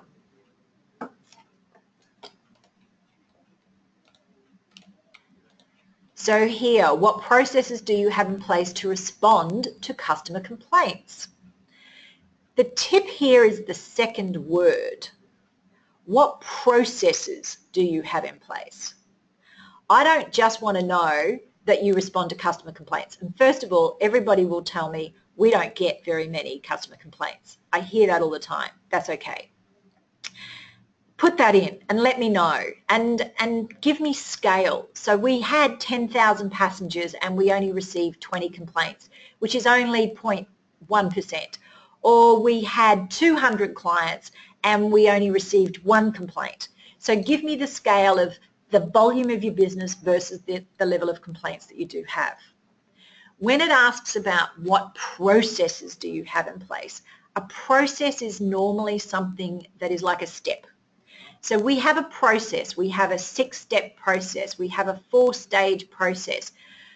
And what is it? So step 1, customer complaint is received, person acknowledges it, it's written in our customer complaint book, we try to resolve it on the spot, staff are empowered.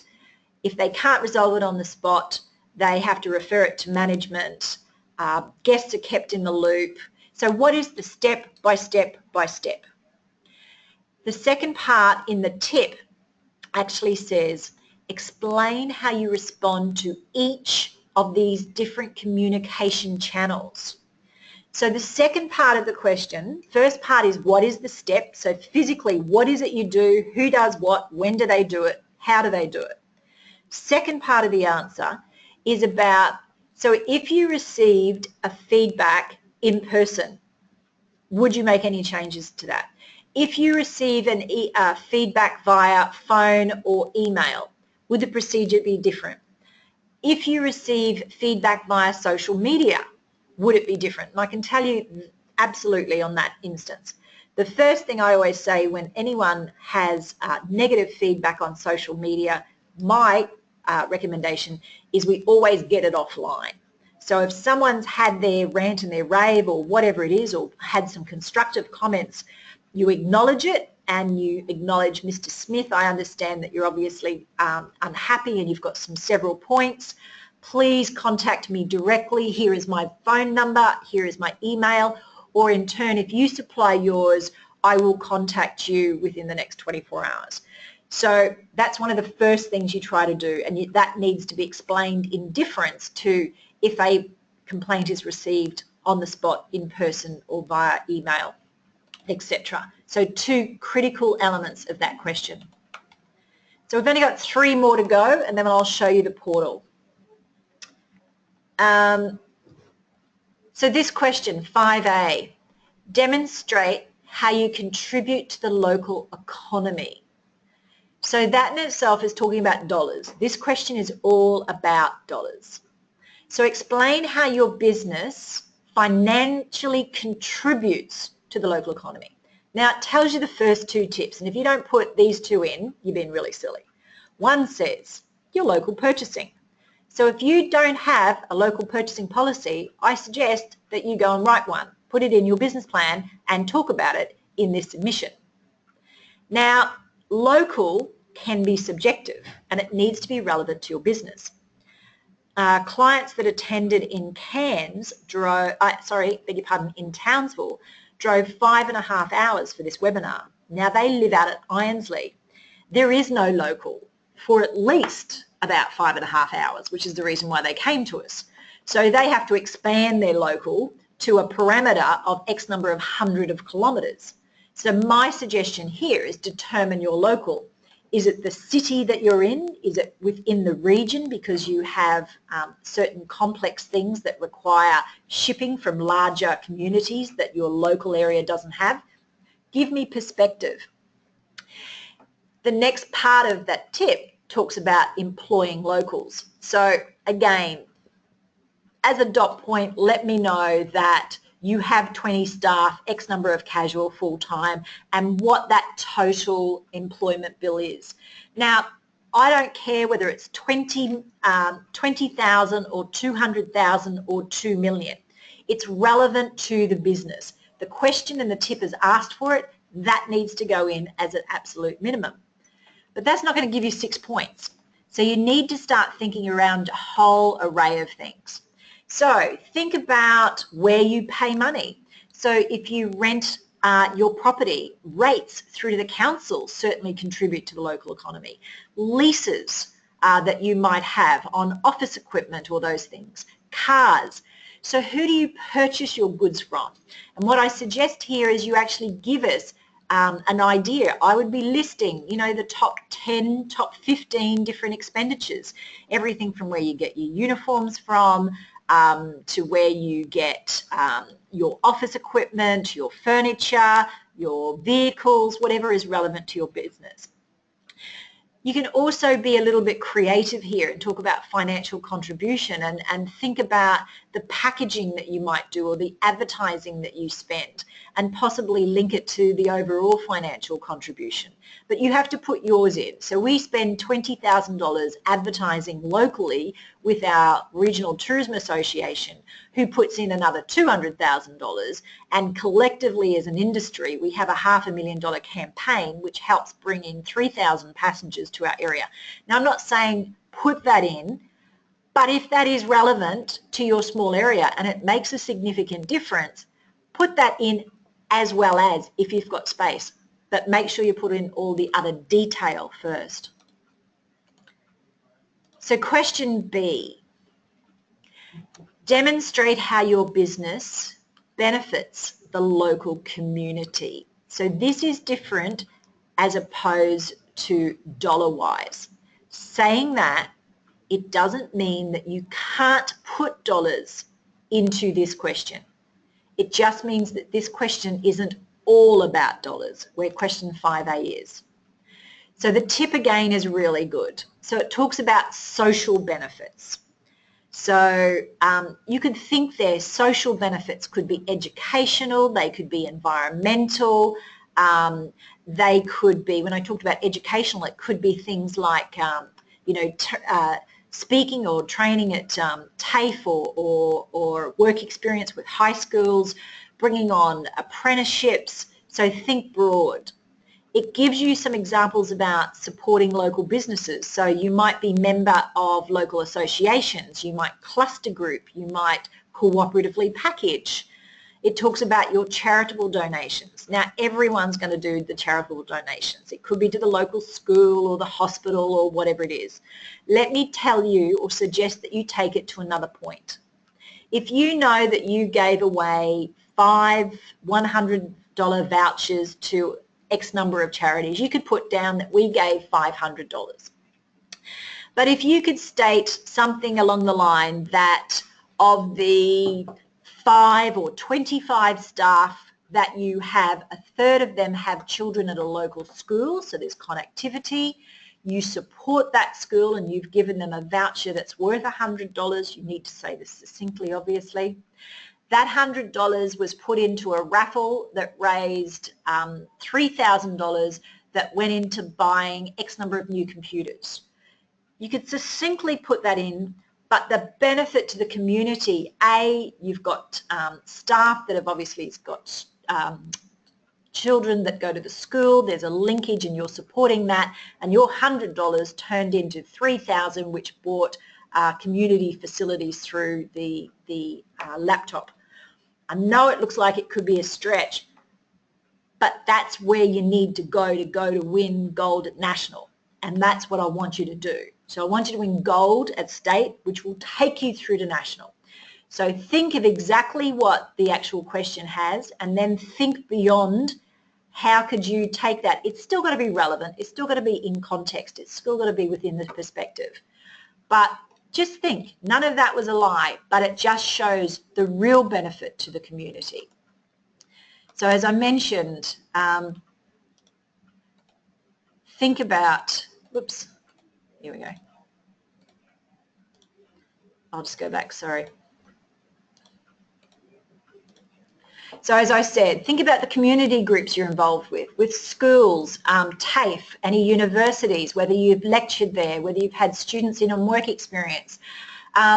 You work with the council, advocacy, just as, you know, something could be, you may not be in a very big tourist town and you need to go, tourism is really important, guys. Yes, we're a mining town, or yes, we're a big farming industry, but don't forget, things go up and down and tourism is important. So the fact that you lobby or you're an advocate, the Chamber of Commerce, again, that you participate, that you understand the supply chain of where you are, understanding and referring possibly to some of the elements of the question before when you talked about the question 5A. So you understand the supply chain of that community and how you work within that. Festivals and events. So think about not just your business as a whole, but maybe even staff. So if certain staff volunteer their time at certain festivals and events, particularly if they're environmental, really good to put in. I keep flagging that environmental.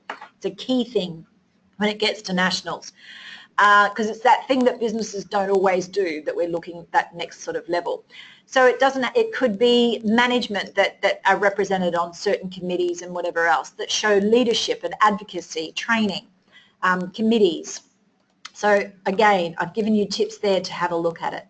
So the very last question, it's worth, that's the trick about this 5, is the question previously was worth 7 points too. It's a lot of points, which is one of the reasons why you've got to have broad thinking. Now, I'll just make mention, I have used the questions here that are pertinent to a standard criteria that represents about 60 to 70% of all the questions. Now, I'm very well aware that there are people here that are entering categories that there can be some similar toned questions, but the actual question themselves is different. So I'm more than happy to speak to any of those to go, look, my question 4C is very different. Could you let me know how I would answer that? So if there's something that we've gone through, flick back over as we go through the next couple of sections, and I'm more than happy to elaborate on that. So question 5C, describe how your business, I can't read the word in here, I think benefits the environment. The tip is explain your commitment to environmental sustainability. So as the tip says, I suggest that you actually have a commitment to environmental sustainability. Even if you're just starting out, it needs to go, we have commenced our commitment to environmental sustainability, and we have a 3 or 5 year plan that we're working towards, and in year 1 we're starting by doing this, this and this. So even if you're just starting, you can still have a commitment to environmental sustainability. If you're well and truly into it, that's fantastic, sensational. It talks about, so there's this question in the answer here, it talks about conserving and measuring water, waste and energy. So this used to just be the question. It is now only a component of it. So let me just, I'm just doing a quick water, waste and energy. So apart from doing the table, which people, if they've been entering the awards for some time, have already known, you go, how have you conserved it? Oh, sorry, it's actually conserve and measure. So it's conserve and measure. So first of all, how do you measure water? First, most people will have a water bill. So within the bill, it might come in quarterly. There is quantity, yours versus your period same year, and it will often do a measurement against surrounding buildings or similar type of businesses and scale of businesses. So that is one way you would obviously monitor water.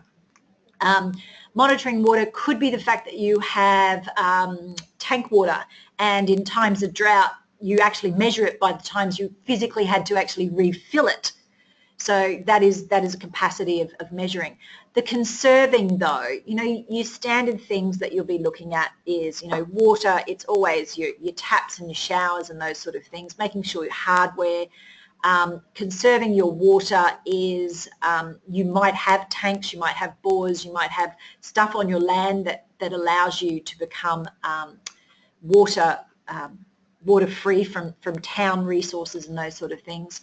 Conserving water, it could be that you have a pool and it could be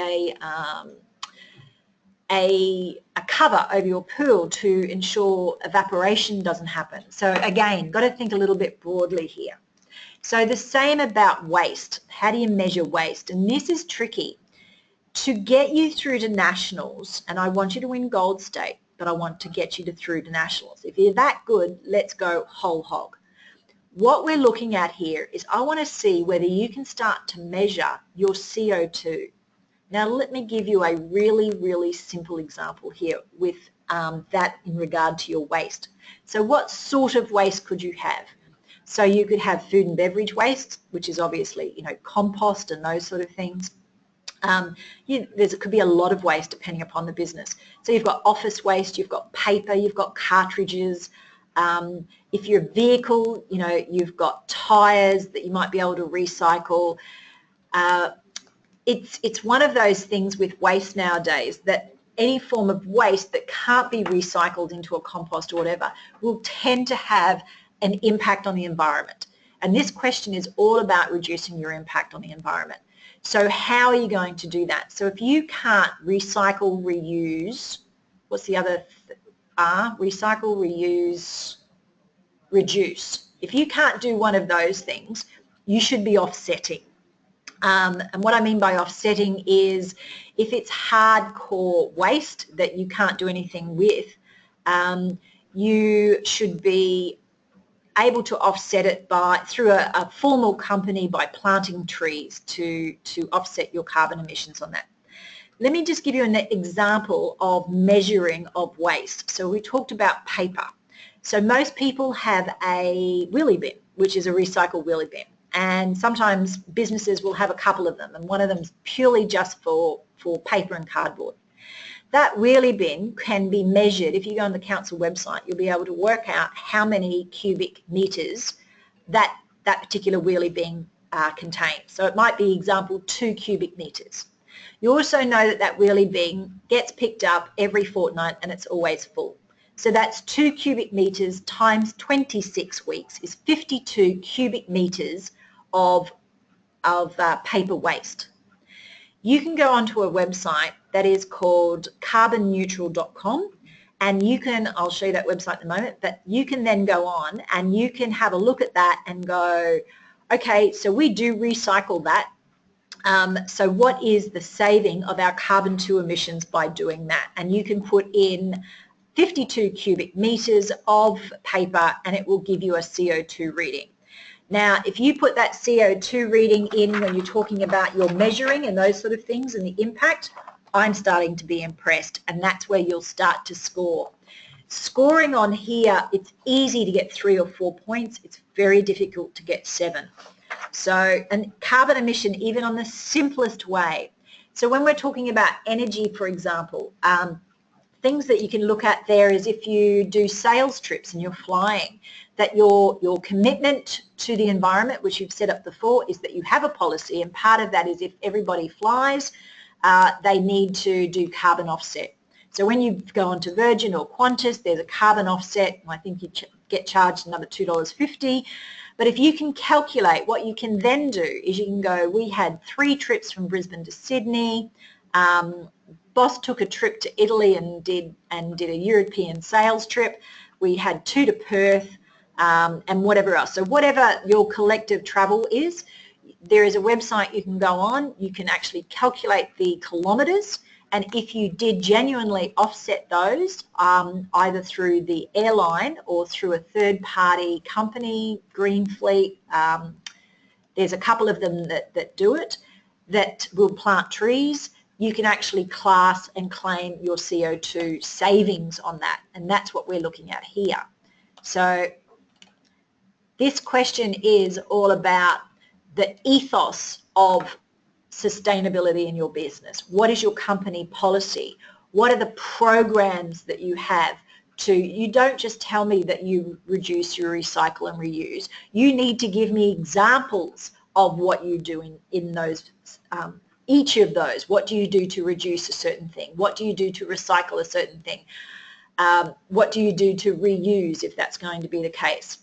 What physical activities, the systems, the procedures, any form of accreditations that you have. You know, some people are striving to actually be CO2 carbon neutral, and it might be a 5-10 year plan. It doesn't mean that they have to be today, but there is a plan and an accreditation process that they're following. That's the carbon neutral website on the bottom, and that is the very simple way that I would be putting an absolute minimum as part of this answer, your conserve and your measure against water, energy and waste. Okay, so that's a lot of information, and as I've said before, what you need to do is question and tip, cut it from the criteria, put it in a Word document, brainstorm it, put the dot points down first, do not start writing, do it collectively with a group of people preferably, and only then go back through to the question, highlight the various elements of the question, take your who, what, where and when that come out of the question and make them headings for the time being. You might change them, but ensure that if a question has 7 points, 6 points, I want to see at least 3 to 4 headings with some dot points under them or a table. I want to make sure no motherhood statement. Don't tell me you're the best without giving me a testimonial that someone has told you, or giving me a 98% customer satisfaction rating, or giving me an increase in your business, which is significant. If you're going to tell me good, show me good. Really important. So we're going into the new portal. So you've already been in it, you've already nominated, you've gone in, you've done your nomination process. So what we're looking at now is once you've paid, it was so funny when I started to do this, I was told by the girls at QTA, whatever you do, Kayleen, have a play around in there, but don't submit enter. And when I got to this page here, I went, right, I'm not allowed to submit enter, how do I get in? And it took me a long time until I realized there is an exception on this page. You submit enter, and then you can actually get into the portal. So this is just a snapshot of what the portal looks like. But what's really important is that you can make changes once you do the cut and paste into here. Again, my recommendation is do your colors, do your headings, and do your tables in a very simple format I will show you. As your Word document, get it as right as you possibly can before you cut and paste it. The portal is okay. Personally, you know, there are upgrades. Let me say it this, every day that I have a chat to Katie, there's another change in it. So they are constantly upgrading it. What we are looking at here is a trick here that I just want to make mention is this is what a judge will see. I'm going to go live at the moment and actually show you the portal live. They will be able to press a print button and actually have a Word document sit in front of them just to scroll through, but presentation will still be paramount for them to be able to allocate scores for you. But once the information is in this portal, as you can see, there is a bold button, an italic button, an underline button. Pagination is there to go left, right, center. You can still insert dot points, numbers, you can still do indent. Beside the indent is where the button you pressed to upload your image. So you will press that button. It will then go, what do you want to put in? You will then, there is a select button, so you want to select a physical image which will go to your hard drive. You upload that and then you will press on that and insert it. The next box is obviously your table box, and it is very simple. If you were to do anything colourful on the box that you put on your Word document and transfer it, nothing comes across. So on a table, only the words will come across. Yes, if it's capitals versus lowercase, that will come across, but no colouring at all, whether it's block colouring of the tables or of the columns or of the words. None of that comes across. So this is an example. So this could be your Word document for an answer. It's all beautiful. You've got headlines, you've got dot points. You've got a column here, and notice that the column, I have blocked it blue, but the content is there. This is a tip. This tip had worked, then it didn't work. And it's about putting in an image and having it where you can have the words wrapped around it. So the image is pertinent to the words that are there, and not literally just have words, image, words, image. It is a little clunky in that respect in regard to the portal. So I have physically cut and paste that, and I have put it in here. So if you notice up the front up here, the column, the colouring of the column has come out. So all of the words, the capitals have come through, but no colour. What I can now do is click on that, go over to the colour section that is dropped down. I can drop down a colour and I could make that red, I could make that purple, I could make that red, if you've got ones down here. What I can't do at the moment is make that whole column red. In this table button, there is a table wizard. The table wizard does have an element in it that does allow to block an actual column or a line. The only thing is, when I use it, it colours everything, not just one. So if anyone can work out how to use that wizard, I'd love you to give me a call and show me. But you'll see here that the colour came through of our subheadings, our dot points came through. What also came through down here is the text box. So previously, I chose an image, I put it in that text box, or I actually created the text box around the image, ensuring the image wouldn't be distorted. I then went up here and I clicked on the image button and I went insert an image, and then voila, I had my beautiful koala come in and it looked like that. So I'm just going to go down here and go live. Hopefully, where is it? Okay, so we're live. We're going into the portal. Oh, had I already done that? No, I need to get in here to see if this will work.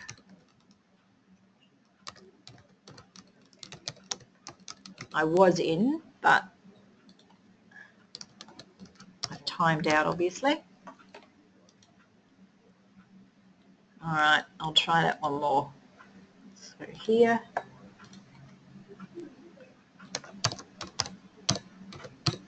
Okay, fingers crossed, please, please, take me in. Okay, just bear in mind, see that little wait? I don't know how long that's going to happen when 100 people go on, and that could be for every one of the questions. So I suggest that when you do upload this, that you give yourself plenty of time, because it is new and it's a little untested. So we now need to, oh, I need to get through here. Let me just get out of here, see if I can. I go here.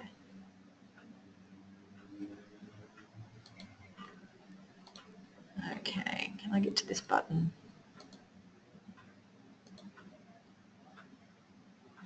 Okay, submit entry. It's loading. Okay, so section, onto another section, onto another section. So what will happen is you'll go through and there'll be a section that'll talk about media. In that section for media, it will ask for 10 images of quite a high resolution. That is obviously for any media that is done. So on the evening, it could be the presentation slides. So it will ask for images which are significantly larger than what you're allowed to put into the portal. So every image you're allowed to put into the portal can only be the maximum of 1 meg. So not a huge image.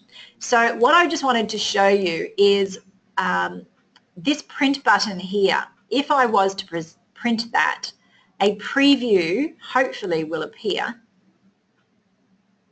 of what was on that page. So yes, you can see that a judge could quickly have a look at that, and that's how they could possibly be reading you. But it's not huge, so you want to make sure that all your words and your tables, etc., are very, very clear. But they could do that for every question, because reading it within the portal itself is actually very small. We physically only get about 1/3 of the portal. Now I have to try to be able to see if I can reduce this. Okay, so let's just go back to here.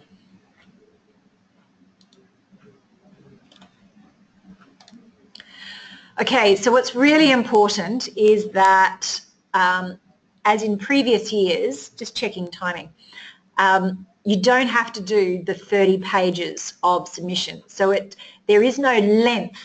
So when you're inserting an image, it can be quite tricky. I just wonder if I can go back there to show you this. Okay, so if I just wanted to insert an image here, I'd go Insert Image, and I'd go, okay, I want this image here inserted. I'd already uploaded it. As you can see, if I insert it without any adjustment, it's massive. You don't want to do that. So you can insert, click on it, go back into image, and down here it talks about pixel. So I could go 500 pixel, click on that, and the image is there. It's just significantly, I don't know why it's that color. There you go. It's just significantly reduced. So pagination wise, I could say, can I have that over to the left-hand side? Can I have it to the right-hand side? And it should go, but now text is wrapped around it. So that's why I suggest you don't do have a little fiddle before you actually start inserting things for real into here.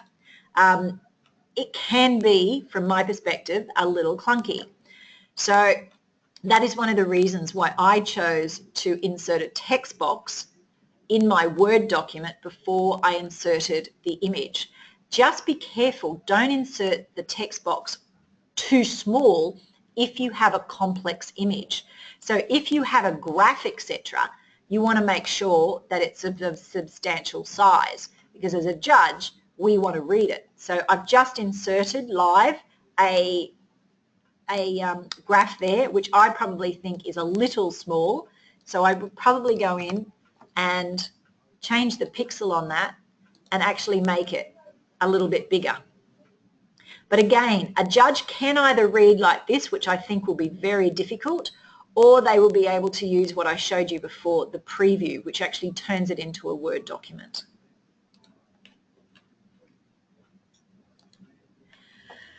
Important, there is an auto save on it. So it will save. Saying that, I think that I would be saving as I went along as well. Just one of those things. We'd hate to lose it.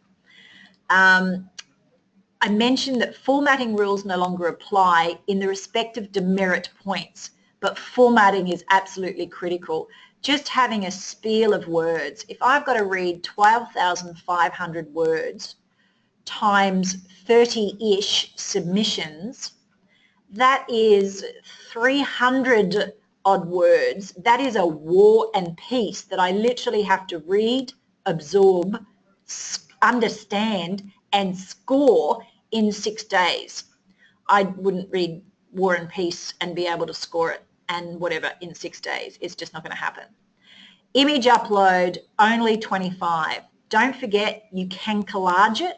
So you could have a couple of images. You might have an image in a testimonial. You might have a graph with a few dot points on the side explaining the highlights of that graph, but having it as one image. So you only upload one thing. You can only have 25, which means you need to have at least, I would anyway, there's no rule that says this, but I would have at least one image per question, and then you'll have 5 to play around with.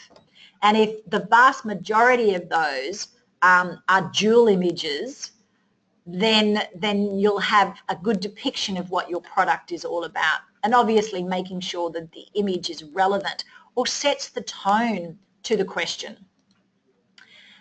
Assistance that you could go for when you're actually on the QTIC portal, you'll find under the entrance support there will be mentoring that will still be offered. So this mentoring will happen in July, probably late July. Most of you will have a very good draft by then, or if not, you certainly should have.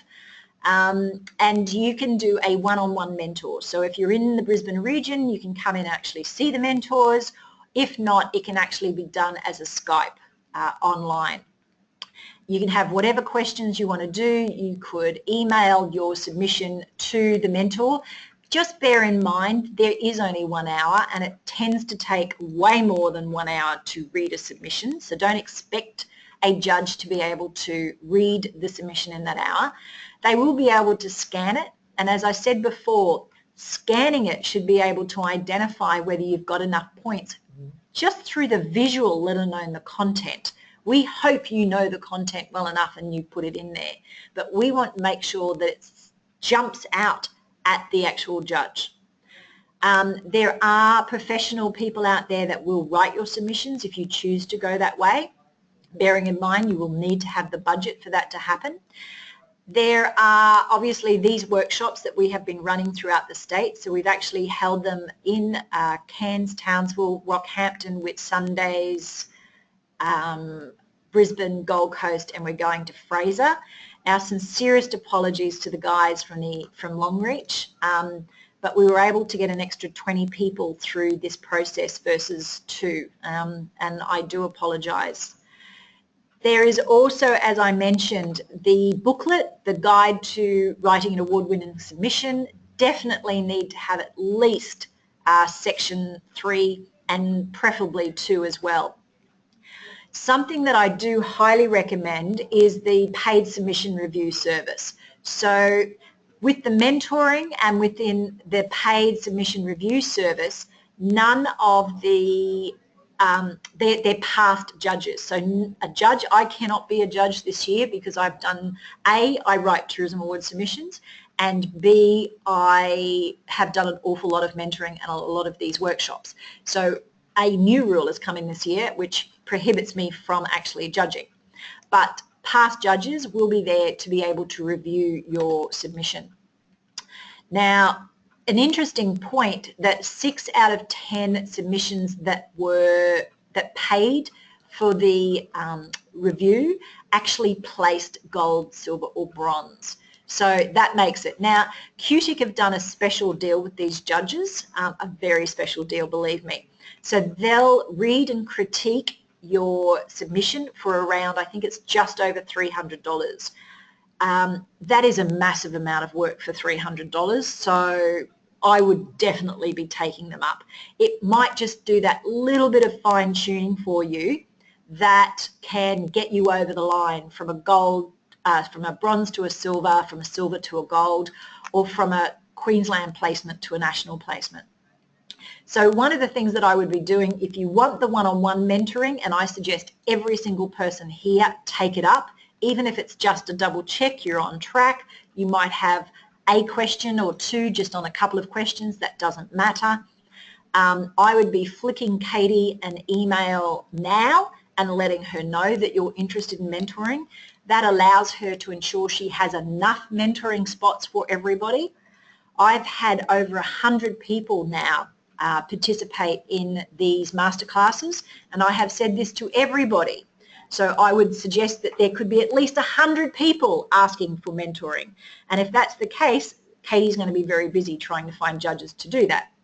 I would also recommend that if you can, and I would get in early because there won't be that many spaces, for the paid submission review. It is worth the $300. If you want to get gold, it's worth it. Now, as I mentioned, after this masterclass, I will be emailing you an evaluation form. On that evaluation form, it is critical, and it is part of the acquittal process for this funding, that you supply me with the 3 steps that you're going to be committed to. So it's just part of that form. It will literally take you 3 or 4 minutes to complete it. So when I email it to you, if you can have it back by tomorrow or the next day or so, that would be sensational. I would greatly appreciate it. Now, as I mentioned, there are quite a few of you that are entered into different categories.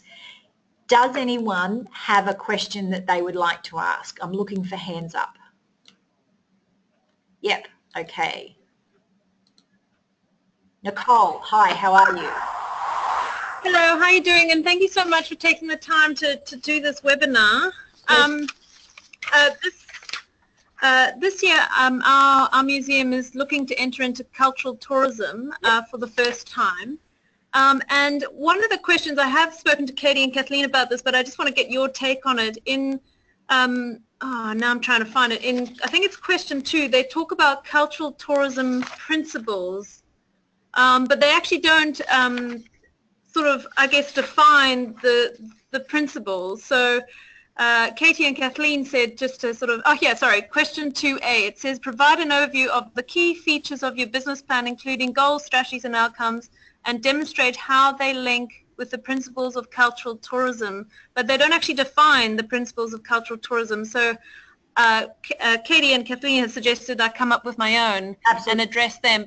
Absolutely. Wanted to get your I wanted to get your take. Yeah, and that's where writing a tourism award submission can make you a better business, because theoretically, as a cultural tourism product, you should have guiding principles behind how you develop, how you serve, all the different aspects of your business. So there's a couple of things. I would Google it for a start, because there's a whole lot of information on cultural tourism, the principles behind it, the process behind everything from preservation, restoration, whatever else. So it depends on the focus of your business. So preservation, restoration might be high as your principles.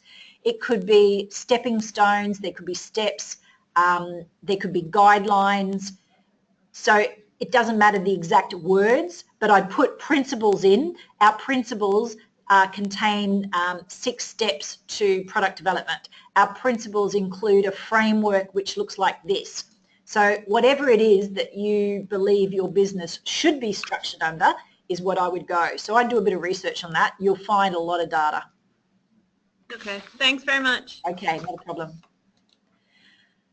Questions, everybody? I know it's been a long time and I know we've had a few drop out, but if there's any other queries or questions, please let me know. Put your hand up. Is everybody feeling 100% comfortable and confident? Yep.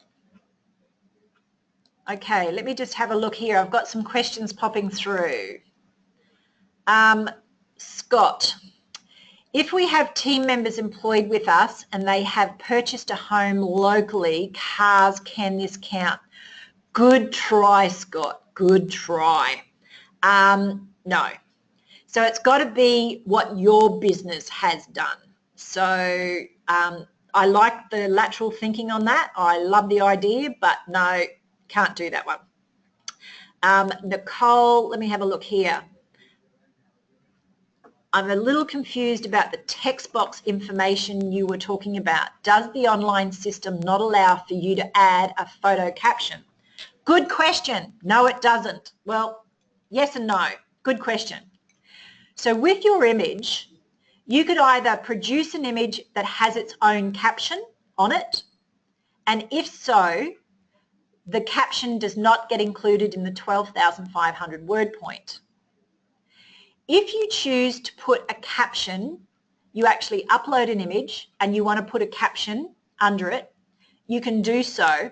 And what the Nationals have done is they've actually added another 150 words to your 12,500 to cover captions. So you will just be typing it yourself, but you'll be going image, colon, whatever it is. So hopefully that answers that there. Now, I've got Nick, any tips for new tourism business solution?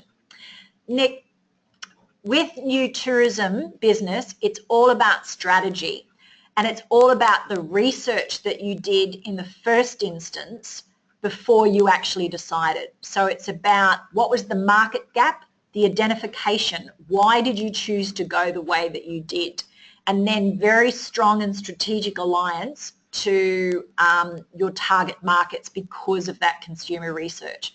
So new tourism is all about the research that you did. So research from council, research of target market, research of the type of product, the style of the product, and then that alignment to the target market and the research that you did with Tourism Australia or Tourism Queensland to determine the target market, and maybe any product testing that you've done. I've got a question here from Lonnie. Do all categories have gold, silver and bronze? Good question, Lonnie. What's happened here is the answer is yes. All categories have gold, silver and bronze. In Queensland, will we actually allocate a gold, silver and bronze to every category? The answer is no. And the reason for that is just because you're the best of a category doesn't make you a good product. So if we had a range of submissions that were really only average, and like I said, so the highest score only got, say, 65% out of 100, and that was the highest score out of the 5, we don't believe that we should be giving them gold, because gold needs to be sitting at 80%. So, or the high 70s, absolutely. So if we were to give gold to that 65% operator, they would automatically go to nationals. And I can tell you that if you're not sitting in the mid-90s, you've got no chance. And also as a product, you think you are gold when you've only achieved 65%. So that's why in the last couple of years, you may have actually seen at tourism award ceremonies that the announcement has been only silver and bronze has been allocated to here. There is opportunity for the gold, silver and bronze as long as the submissions are up to scale. So hopefully that's answered that, Leonie. Nick has asked another question. Oh, one moment. I've just gone, try to answer everybody's. Let me have a look here. Tips, new tourism categories. Okay, Nick's got another one. We are a new hotel that's only been open for 8 weeks, so some of the info will only be in the early stages. Absolutely, Nick. As I've said, everything's got to be against a target or a budget. So most of this particular hotel, you won't have an awful lot of data to show, but whatever it is that you do, just make sure you remind the judges that you have only been open for 8 weeks, and as such, this is the impact of this particular marketing initiative. It could be hits on your website, get down into detail as far as, but put as much information as you possibly can, and any of your results should be against a target or a budget. Lonnie has also asked, let's have a look here. If we are planning to do something next year, can we mention it in the submission? You can, but it's not going to give you any points. But it has raised a really good point. When we were rejudging at Nationals, something really shocked me. Judges judge in different ways. I had to sit around and we were trying to find a half point here and a half point there to elevate to have a very distinct gold versus silver. And one of the interstate judges said, I specifically marked this person down because they told me that they didn't launch their website until August. And our criteria states that it has to be up until the 30th of June. I went absolutely berserk and we went back to the question. So this is where you need to take responsibility. I knew, because I'm a marketing person and has launched numerous websites, that to launch a website in August, that you would have had to have decided strategically that you wanted a new one. You've done the research on who you wanted to do it, what was the new content. You had to review your old, rewrite your new content, identify the flow, the functionality requirements of it. You needed to have a look at the imagery. A lot of work had to happen prior to 30 June. And you chose that August was going to be your launch date because it was coinciding with a campaign you were doing or something else. So if you're doing something in the previous year or in the next year and work has undertaken prior to 30 June, then you can mention the work that's been done prior to 30 June with an end result that's going to happen in the next year, but only if work happens prior to 30 June. Hopefully that makes sense there. Hi Kayleen, we're submitting in specialised tourism category. We're a global company and a regional office is in Queensland. Should the answers be focused solely on what we do in Australia or globally? Very good question. For environmental, we can include strategies across the company or only in Australia. Likewise, case studies, can we include client examples? Really good. And particularly pertinent for anyone that does have not necessarily a global business, but at least an Australian national business. I've always been torn myself because I have national clients. My first and foremost when I'm writing this is you've got to win the state award. So my suggestion is you can certainly talk about, I would probably keep it national. If for most, you could go, here is global, but national Australia, here is the economic impact, our revenue, of which 55% of it or a significant portion or whatever it is Queensland. So I would give the vast majority of your case examples to be Queensland. You might give the odd one showing how you've changed a product to meet customer service for somewhere else, but I would still myself give the vast majority of examples and data of Queensland. You can make reference to your national data. We achieved 5,000 passengers. Queensland was 40% of that, representing this. We achieved this nationally, of which Australia represents 50% of that, and Queensland represents 50% of that 50%. So always sort of break it down if you're going to go bigger. Hopefully that answers the question, Avril. If not, let me know. Just going down. If we're entering a botanical garden in specialised tourism services with respect to sustainability, I am assuming we mention our strategies in place for our overall organisation. Yes. So that's always a little tricky, but you are the governing body, and as the governing body you will have philosophies, strategies and whatever else. That is the governing body. The garden and the staff within that garden or who look after it, they still have to abide by those corporate strategies, which are the bigger organisation. So yes, Mary. Are the slides available for download? Yes. As I mentioned, I'm going to be sending you an email. The email will be a link to my external Dropbox. And from there, when you get the link, you can then accept the link and then download it onto your own computer. Let me have a look if there's any other questions. You've done very well with the questions, guys. Let me just see here. Lonnie. Okay, Lonnie, have I answered all your questions? G'day. Yes, you've done fantastic. Thank you very much. Okay, terrific. Thank you.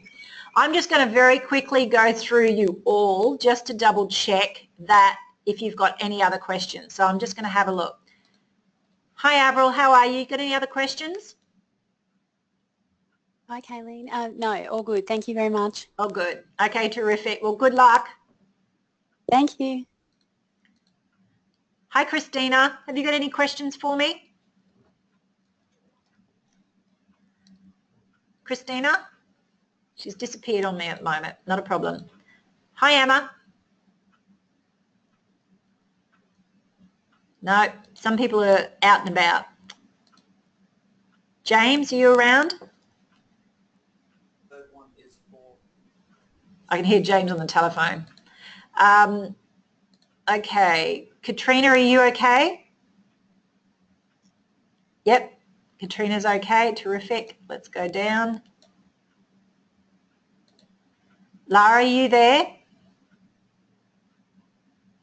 Yep. Lara's okay. Linda? Oops. Hi, Linda. Are you okay? Any other questions? Oops. There's another one from Lisa. Oh, something is happening with Lisa's. All right, Lisa, if you've got a question, please, if you want to type it. If not, I'm trying to, oh, well, here we go.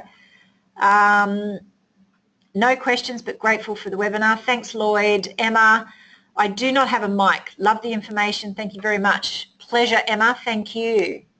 Okay. Mary, do you have any questions?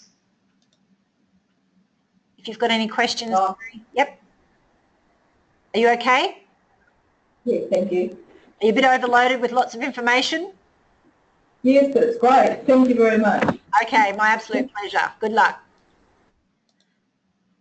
Okay, oops. Michelle, I can't mic you either by the looks of things. So if you've got a question, please give me, write the question. Nicole, you're okay? Actually, can I be greedy and have two? Absolutely. Go away. If you have it, someone else might have it too. Okay, you talked about cutting and pasting from a Word document into the online system. Yes. And just bearing in mind, from a regional perspective, Outback Queensland, we still submit our award submissions, you know, in PDF form or Word form. So is there any problems when you cut and paste into the portal that about font size, just because they were, you know, it used to be a problem before, and I can see the portal has certain it does. So good question, and that is actually changing at the moment. I don't know whether it's changed now. Last week, if you were on the portal and you did the drop down of the font box, it actually gave you about 8 or 9 different font sizes from 8 to 36. If it has not changed, let me just tell you, it's about to. It will give you 3 font sizes, probably 10, 12 and 14. So my suggestion is keep it to 12. You may choose to do your headings in a 14, and you may choose to do your captions, your image captions in a 10 or an 8 if they give you that. But try to stick to the font. And it will only give you, I think it'll only give you about 3, by the time it's finalised, it will only give you about 3 different fonts. Calibri, Arial, and I can't remember the third one. Does that answer your question? It does. Thank you very much. And my second question was, sorry, going back to the captions, where on the portal is the option to put in the caption? You said it is possible. No, yeah, well, when I say it's possible, it's you just entering it in as a word. So you can, if you did it on your Word document and you included a text box, underneath your text box, you could write the caption, or you could wait till you inserted it directly into the portal and then placed your mouse. You're just doing it. There is no sort of... Oh, right, okay. I was looking for an option. Thank you. No, it's very basic. It's very basic. Is that answering all okay? Yeah, thank you very much. Pleasure, Nicole. Hi, Nick. Are you all okay? You've had a good question. No, no more questions from me. Thank you so much. Pleasure. Not a problem. Olivia, how are you? Good, thanks. Thanks for all that. That was great. No questions? You're okay?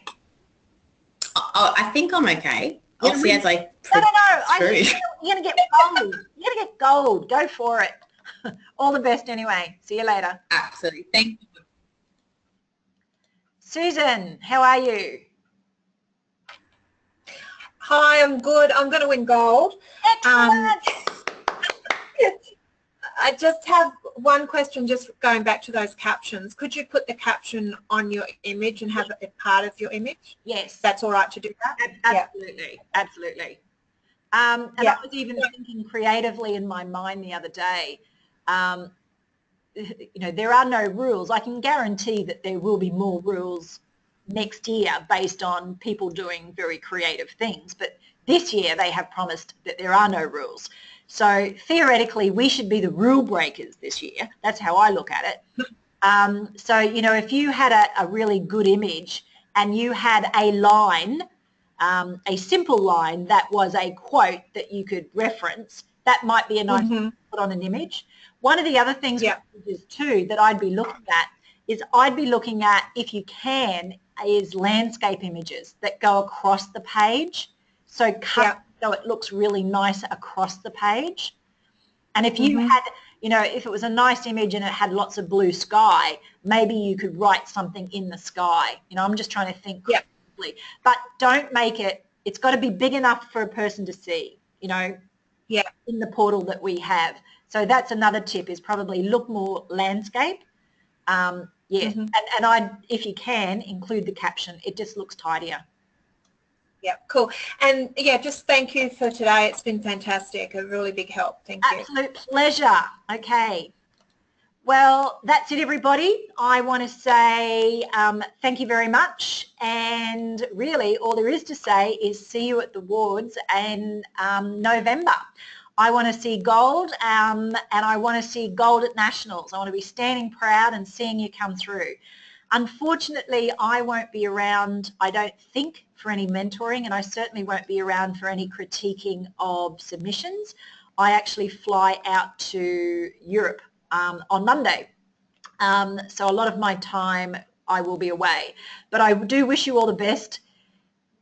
I know it's a big job. Start soon. Do the questions. Ensure you've got the tips. Brainstorm with your team. Dot point before you start writing. Get all your collection of your images well and truly sorted, and I think you'll be really looking good. So all the very best, and see you in November. Bye, guys. So how do we stop? So,